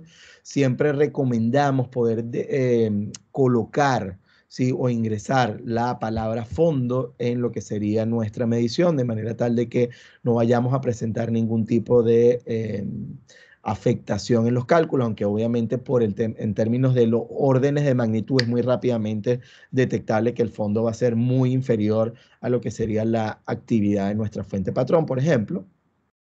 Pero sí estar muy atentos a que si ese factor o si vemos que las cuentas por segundo de fondo son inusualmente altas o si el fondo de un detector es muy diferente del otro, tenemos que verificar justamente si hay fuente de radiación dispersa o si hay contaminación. Sí, acuérdense que dependiendo de cómo esté colocado, dependiendo de la casa comercial y de cómo yo angule los detectores para hacer la valoración, bueno, pudiera yo estar detectando o analizando áreas distintas del ambiente o pudiera estar entonces identificando una región de contaminación particular. ¿Sí? Entonces, por lo tanto, siempre también, así como los recomendamos a colocar el tema de la fuente patrón o la fuente fondo, para este caso inicial, obviamente también identificar cuál es el detector anterior y posterior, de manera tal de que ustedes también lo sabrán mucho mejor que yo, pero vamos a recordarlo, que evidentemente como la tiroides está más cerca de el área anterior que la posterior, y eso también lo vamos a ver así reflejado en nuestro Phantom, obviamente tendré mayor atenuación en el lado posterior que en el anterior, y eso también lo debemos ver a nivel de nuestras cuentas. ¿Sí?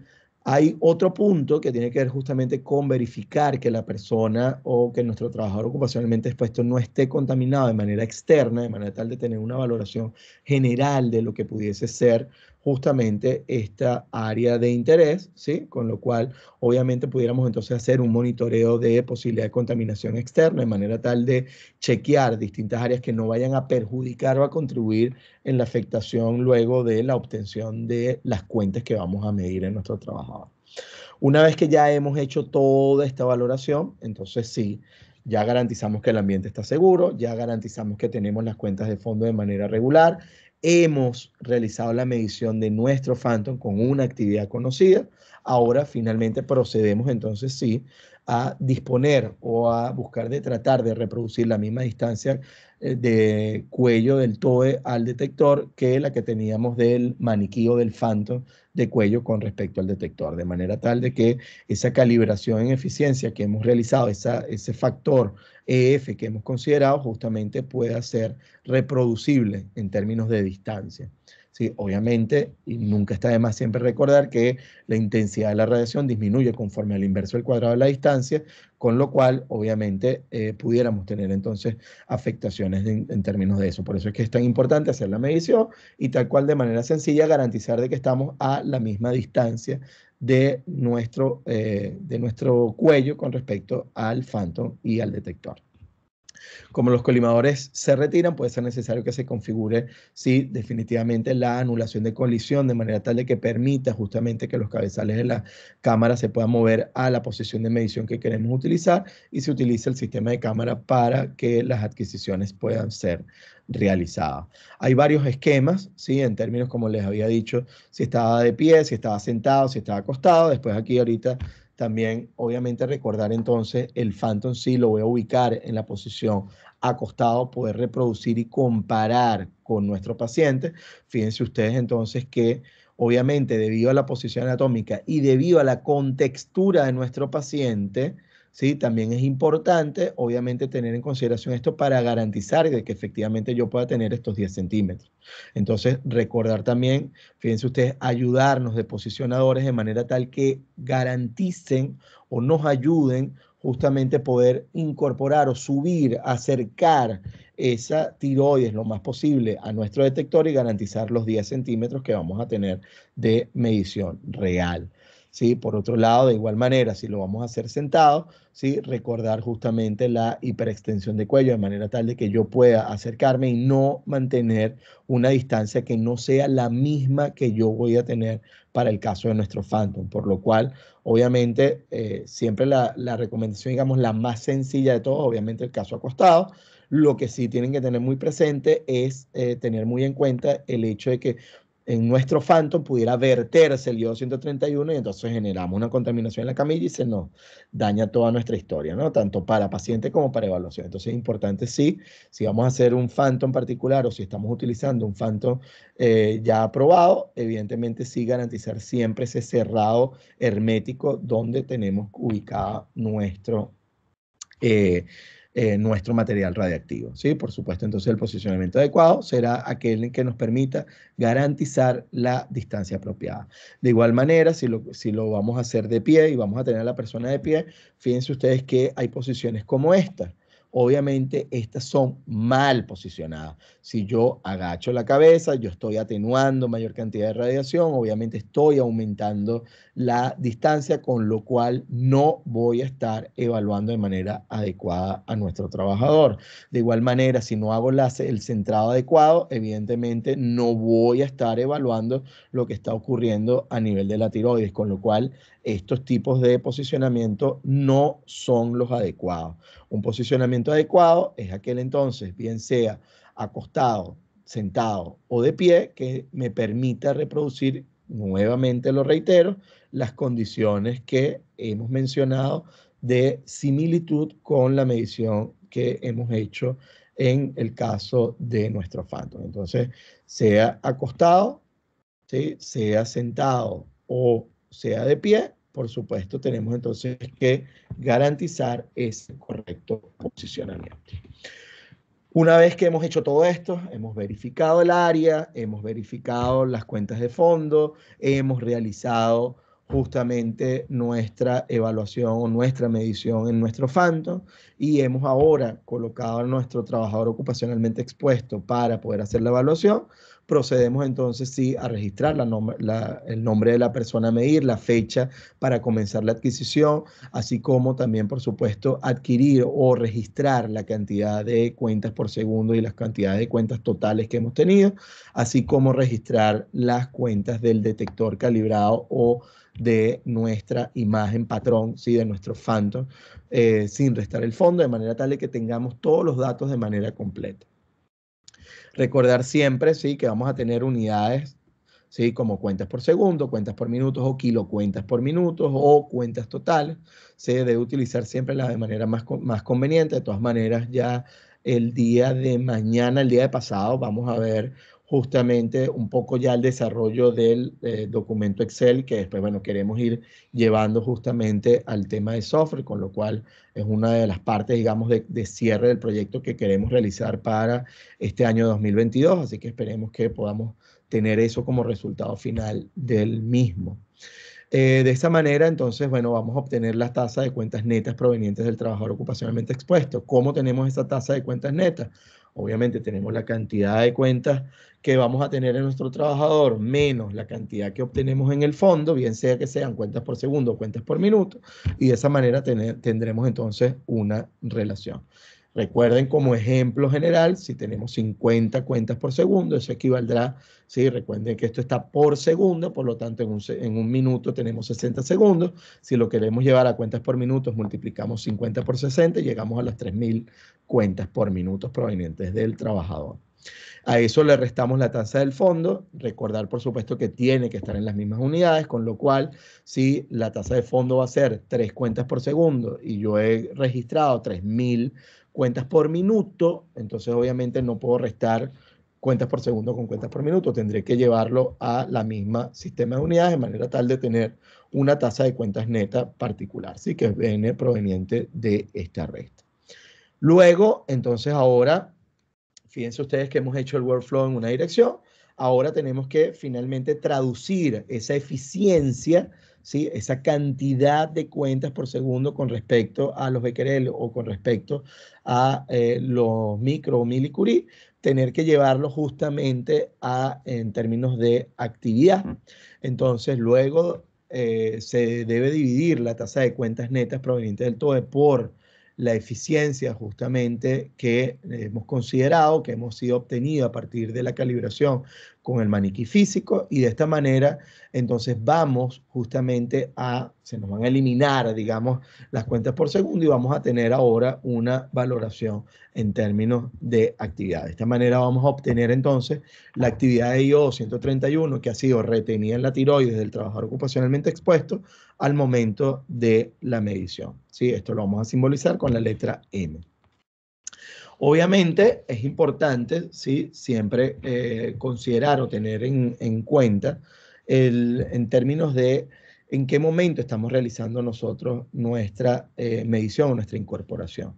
¿Sí? En el caso de calcular o de evaluar lo que va a ser la incorporación, se debe calcular el valor de la actividad incorporada, justamente dividiendo el contenido de la cantidad de actividad que tenemos en la tiroides por el valor apropiado de la fracción de retención teórica. ¿Qué pasa? Y aquí esto es bien importante. Fíjense ustedes que aquí vamos a tener una dependencia en función, fíjense ustedes, del tiempo. Y esto es vital. Obviamente en nuestra primera evaluación, justamente si yo estoy comenzando, es decir, bueno, ya voy a dar yo 131, empiezo con la primera valoración, bueno, ese tiempo post incorporación ya sé que ha sido evaluado en ese primer momento, pudo haber sido, si incorporó material, justamente pudo haber sido ese momento. Entonces, estas valoraciones o este factor o este valor de MDT, ¿sí? Este factor que nosotros vemos acá en función de esa retención teórica, M en función del tiempo, va a estar tabulado, ¿sí? Y solo debe estimar el tiempo entre la incorporación y el momento en el cual hemos realizado la medición. Si es un incidente o se sospecha incorporación, justamente debemos encontrar entonces el tiempo posterior a la incorporación más cercano a ese tiempo transcurrido entre el momento del incidente y el tiempo en que hemos medido al trabajador. Si por otro lado es una medición correspondiente a un monitoreo confirmatorio periódico o de triage, como bien nos explicaba justamente Nancy en nuestra introducción, bueno, el tiempo que se debe considerar va a corresponder a la mitad del periodo de monitoreo y este periodo óptimamente no debe ser mayor a los 14 días. Entonces también se debe tener en cuenta justamente que en la evaluación de dosis en un periodo de monitoreo rutinario vamos a tener en consideración la contribución de incorporaciones previas que pudiera estar viniendo arrastrando nuestro trabajador justamente previas a ese monitoreo o a ese periodo de monitoreo que vamos a resultar, lo cual obviamente no está descrito en este procedimiento. Hay algunas limitaciones, como muy bien nos comentaba justamente Nancy en la introducción, en los cuales nuestro objetivo o nuestra relación es que bien sea tenemos como relación el ICRP 78 o el ICRP 137, donde obviamente recomendamos, por supuesto, la utilización de este último a la hora de poder hacer o de poder tener en consideración estos factores. Luego, ya con esto concluyo. Fíjense ustedes que para evaluar la dosis efectiva comprometida, ¿sí? Nos basamos tenemos por un lado las SR par 3 en lo que sería la guía AR1, donde tenemos los coeficientes de dosis, ¿sí? En función de inhalación, ¿sí? Para lo que pudiesen ser materiales radiactivos de manera tipo de vapor. Y para ese cálculo de la dosis por inhalación, entonces vamos a buscar ese coeficiente de dosis apropiado y multiplicarlo por la actividad inhalada calculada anteriormente. ¿Qué hemos querido hacer con este primer curso? Obviamente tener los valores o un poco la introducción teórica de lo que estamos observando. No queremos que cada uno de ustedes empiece a estar midiendo y calculando y llevando a fórmula y transformando, porque evidentemente va a generar mayores retrasos, mayor cantidad de tiempo invertido, cosa que muy pocas veces tenemos en los servicios de medicina nuclear, mucho menos si lo va a hacer el médico nuclear o el tecnólogo, el licenciado en imagen. Entonces, ¿qué queremos y cuál es parte del desarrollo? Que ustedes tengan en consideración de dónde parte todo este conocimiento y esta base, este sustento teórico, para que luego cuando ustedes puedan tener la guía en sus manos y luego el documento en Excel y posteriormente el software libre, de manera de acceso libre a través de la web, obviamente puedan nada más colocar los datos y sencillamente tener un resultado final. Pero sí comprender, obviamente, que hay toda una argumentación de fondo que forma parte, digamos, de este desarrollo. Con esto yo termino aquí mi presentación, obviamente dándole, por supuesto, las gracias tanto a Nancy como a Dayana, por supuesto, debido al desarrollo de de todo el curso y, por supuesto, de permitirme estar aquí con ustedes, ¿no? Acompañarlos. Bueno, muchísimas gracias, Omar. Como no está habilitado el chat, les damos la oportunidad de que abran los micrófonos, los que tienen dudas, abran la cámara, así nos conocemos, y hacer las preguntas que crean pertinentes. Ignacio levantó la mano.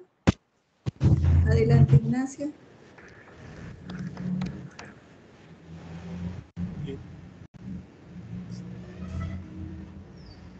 Ignacio, no se te escucha. ¿Se escucha ahora? Muy bajito, pero se escucha un poquito. Bueno, simplemente España,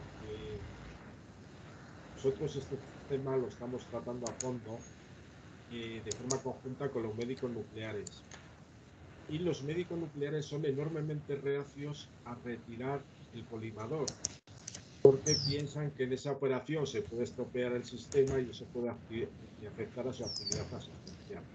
Entonces, bajo la perspectiva de la dosimetría, es innegable que la retirada del colimador presenta ventajas, se obtienen menores valores de la actividad mínima detectable, pero en España los médicos nucleares son sumamente reacios. Me gustaría saber si en vuestros países esta situación también se daba o no. Bueno, yo voy a contestar por el lado nuestro. Pueden haber dificultades, ¿sí? Hay varias personas que se oponen a sacar el colimador, dicen por la fragilidad que puede presentar la cámara gamma, entonces no quieren sacar el colimador. El tema es que si no se puede a través de la cámara gamma, por eso damos la oportunidad de que lo puedan hacer a través del captador de yodo, ¿sí? Por eso Dayana el viernes nos va a presentar esa posibilidad. Aquellos servicios que tengan el captador de yodo y no quieran retirar el colimador, bueno, podemos dar esa oportunidad.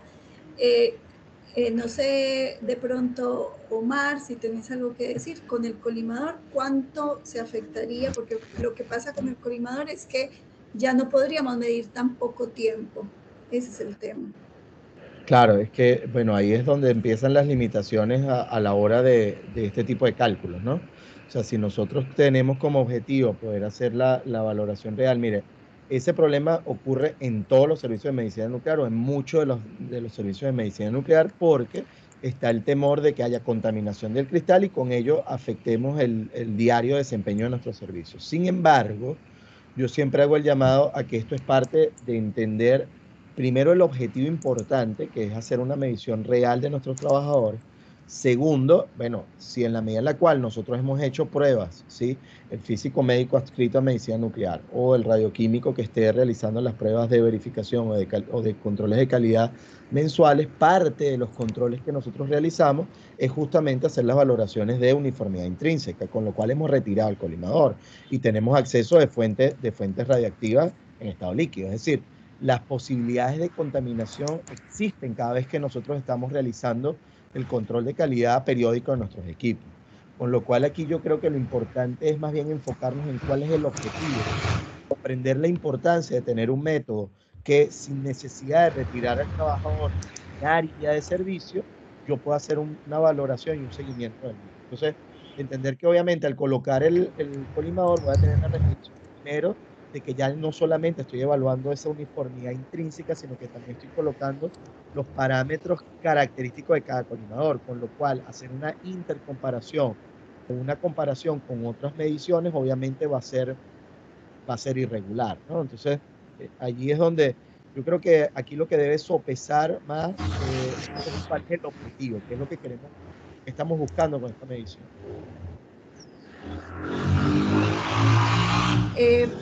Rosana Morales, ¿puede ser? Sí, escuché muy bien y agradezco lo que... ¿Me escuchan? Sí, sí, te escuchamos. Sí, perfecto. Sí, en primer lugar, muchas gracias a todos los que han organizado esto y nosotros tenemos un captador. Entonces, de repente en la próxima sesión que tengamos, porque ha estado muy bonito lo que se ha expuesto sobre cómo se hace el cálculo con la cámara gamma, pero podríamos también tener unas pequeñas nociones más profundas de cómo se puede hacer con el captador. Usamos un captador nuevo, tenemos en este momento la suerte de tenerlo en la torre de neoplásicas en Lima, en Perú, para poder hacer los cálculos de la dosimetría interna. No sé si me perdí esa parte, porque desgraciadamente durante la presentación me han llamado 2 o 3 veces por teléfono a una colega fallecido hace 2 días. Entonces, bueno, cositas que pasan, pero muchas gracias, y lo que quisiera era que en alguna forma, igual a través de la página de Reprolam, profundizaran un poquito más en el uso de hacer la dosimetría interna utilizando el captador. Sí, de hecho, bueno, como ya lo mencionamos, el 3 de diciembre, ¿sí? Porque por ahí, el 3 de diciembre vamos a hacer la próxima charla con lo del uso del captador. El 3 de diciembre es viernes, ¿no? Perfecto, ahí estaremos. 18. Ahí estaremos en Mancha. No sé si se pueden, esa es mi otra pregunta, si se pueden inscribir algunos de mis colegas y los físicos de mi departamento por X razones no han podido estar hoy porque no han calculado la hora. Entonces, quería saber si se podían inscribir solo para el día viernes. Le voy a preguntar a Helen, pero sí, me parece que está todavía el anuncio, ¿lo tienen? Sí, lo tengo yo. Muchísimas gracias. Entonces ahí les va a llegar. También después vamos a hacer, como les decía, Celeste les va a explicar el viernes cómo vamos a hacer esta estrategia de seguimiento para los servicios que quieran incluirse, para que les demos una asesoría personalizada, tanto para la implementación mediante mediciones con cámara gamma o con captador de yodo, y para facilitarles sobre todo los cálculos digamos, si es, sobre todo si es un médico responsable el que los tiene que hacer, ¿sí? Bueno, sigue Natalie Barbosa. Hola, yo primero agradecerles, muy interesante. No sé si me perdí lo que voy a preguntar, pero pues lo hago porque estoy muy interesada, y es ¿cuánta actividad se usa para hacer esta calibración sin colimadores? Pues teniendo el tema de la saturación de la gamma cámara, ¿cuál sería o en actividad o en cuentas o ese rango que podríamos hacer para calibrar la gamma cámara? Tanto la gamma cámara como el captador de yodo son actividades muy chiquititas, así que hay que tener eso en cuenta. Con menos de 37.000 becquerel o un microcurie basta, ¿sí? ¿Cuánto menos puede ser? Hasta 3.000, ¿sí? Hasta 3.000 becquerel de yodo 131, ¿sí? Ahí se van fijando también lo del tema de la saturación, pero con actividades muy chiquitas, esa es la idea, porque justamente son actividades muy chiquitas las que vamos a medir en los trabajadores. Perfecto. Listo, muchas gracias. No, por favor. Leandro.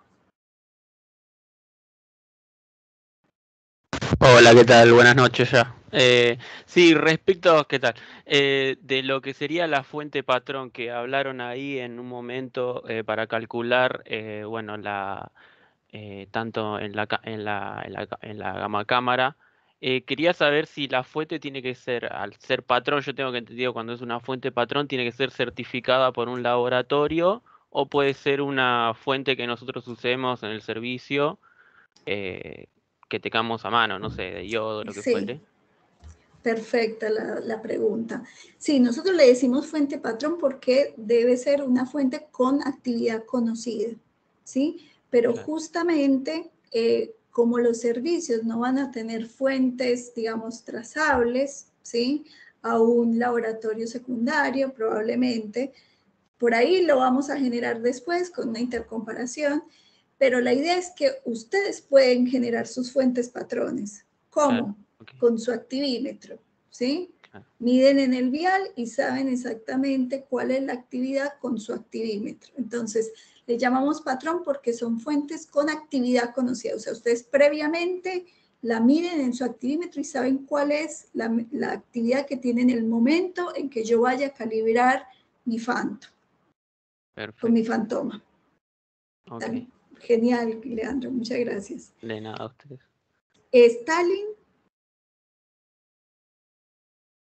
Stalin Núñez, puede ser, que tenía levantada la mano.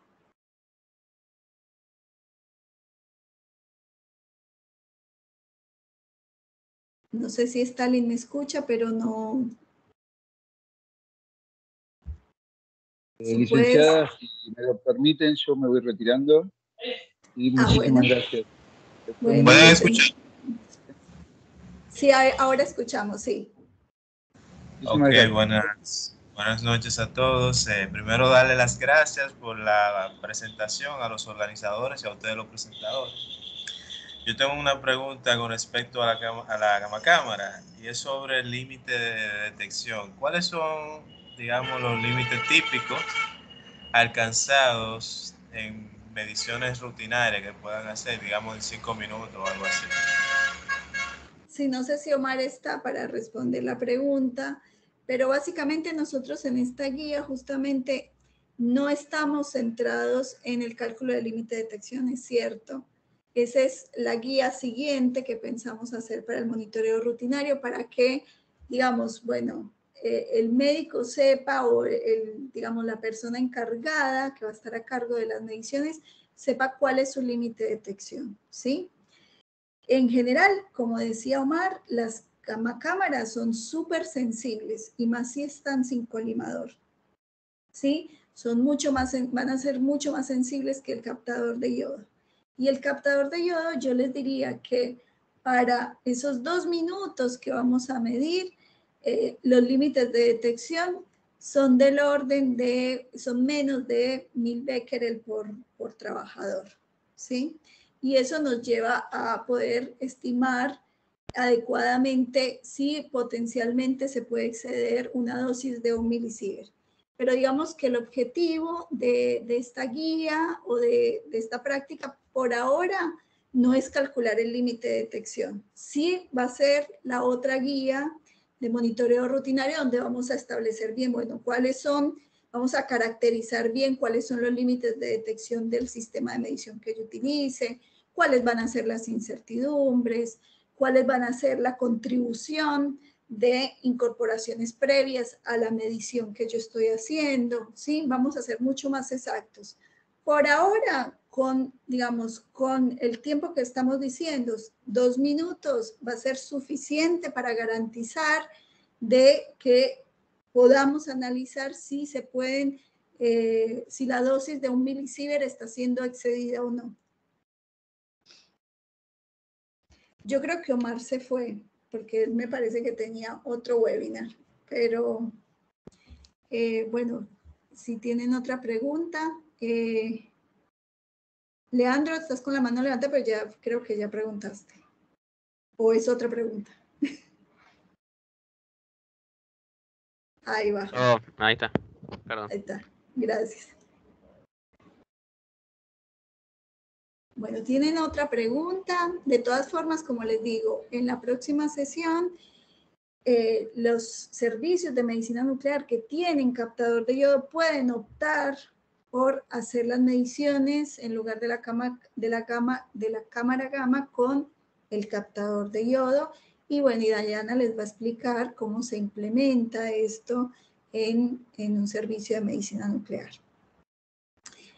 Si no tienen más preguntas, yo doy por finalizada la sesión de hoy. Recuerden, el 30 también vamos a estar disponibles y como les digo, por ahí, no sé,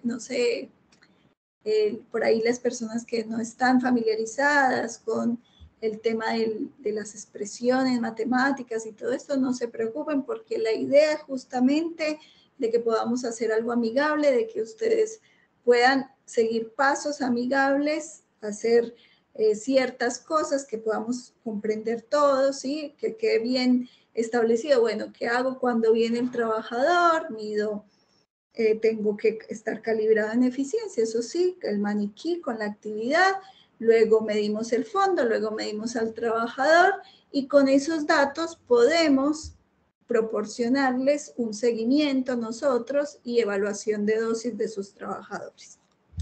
Así que bueno, les agradezco mucho la participación de todos. Si no tienen más preguntas, yo doy por finalizado y nos vemos el viernes.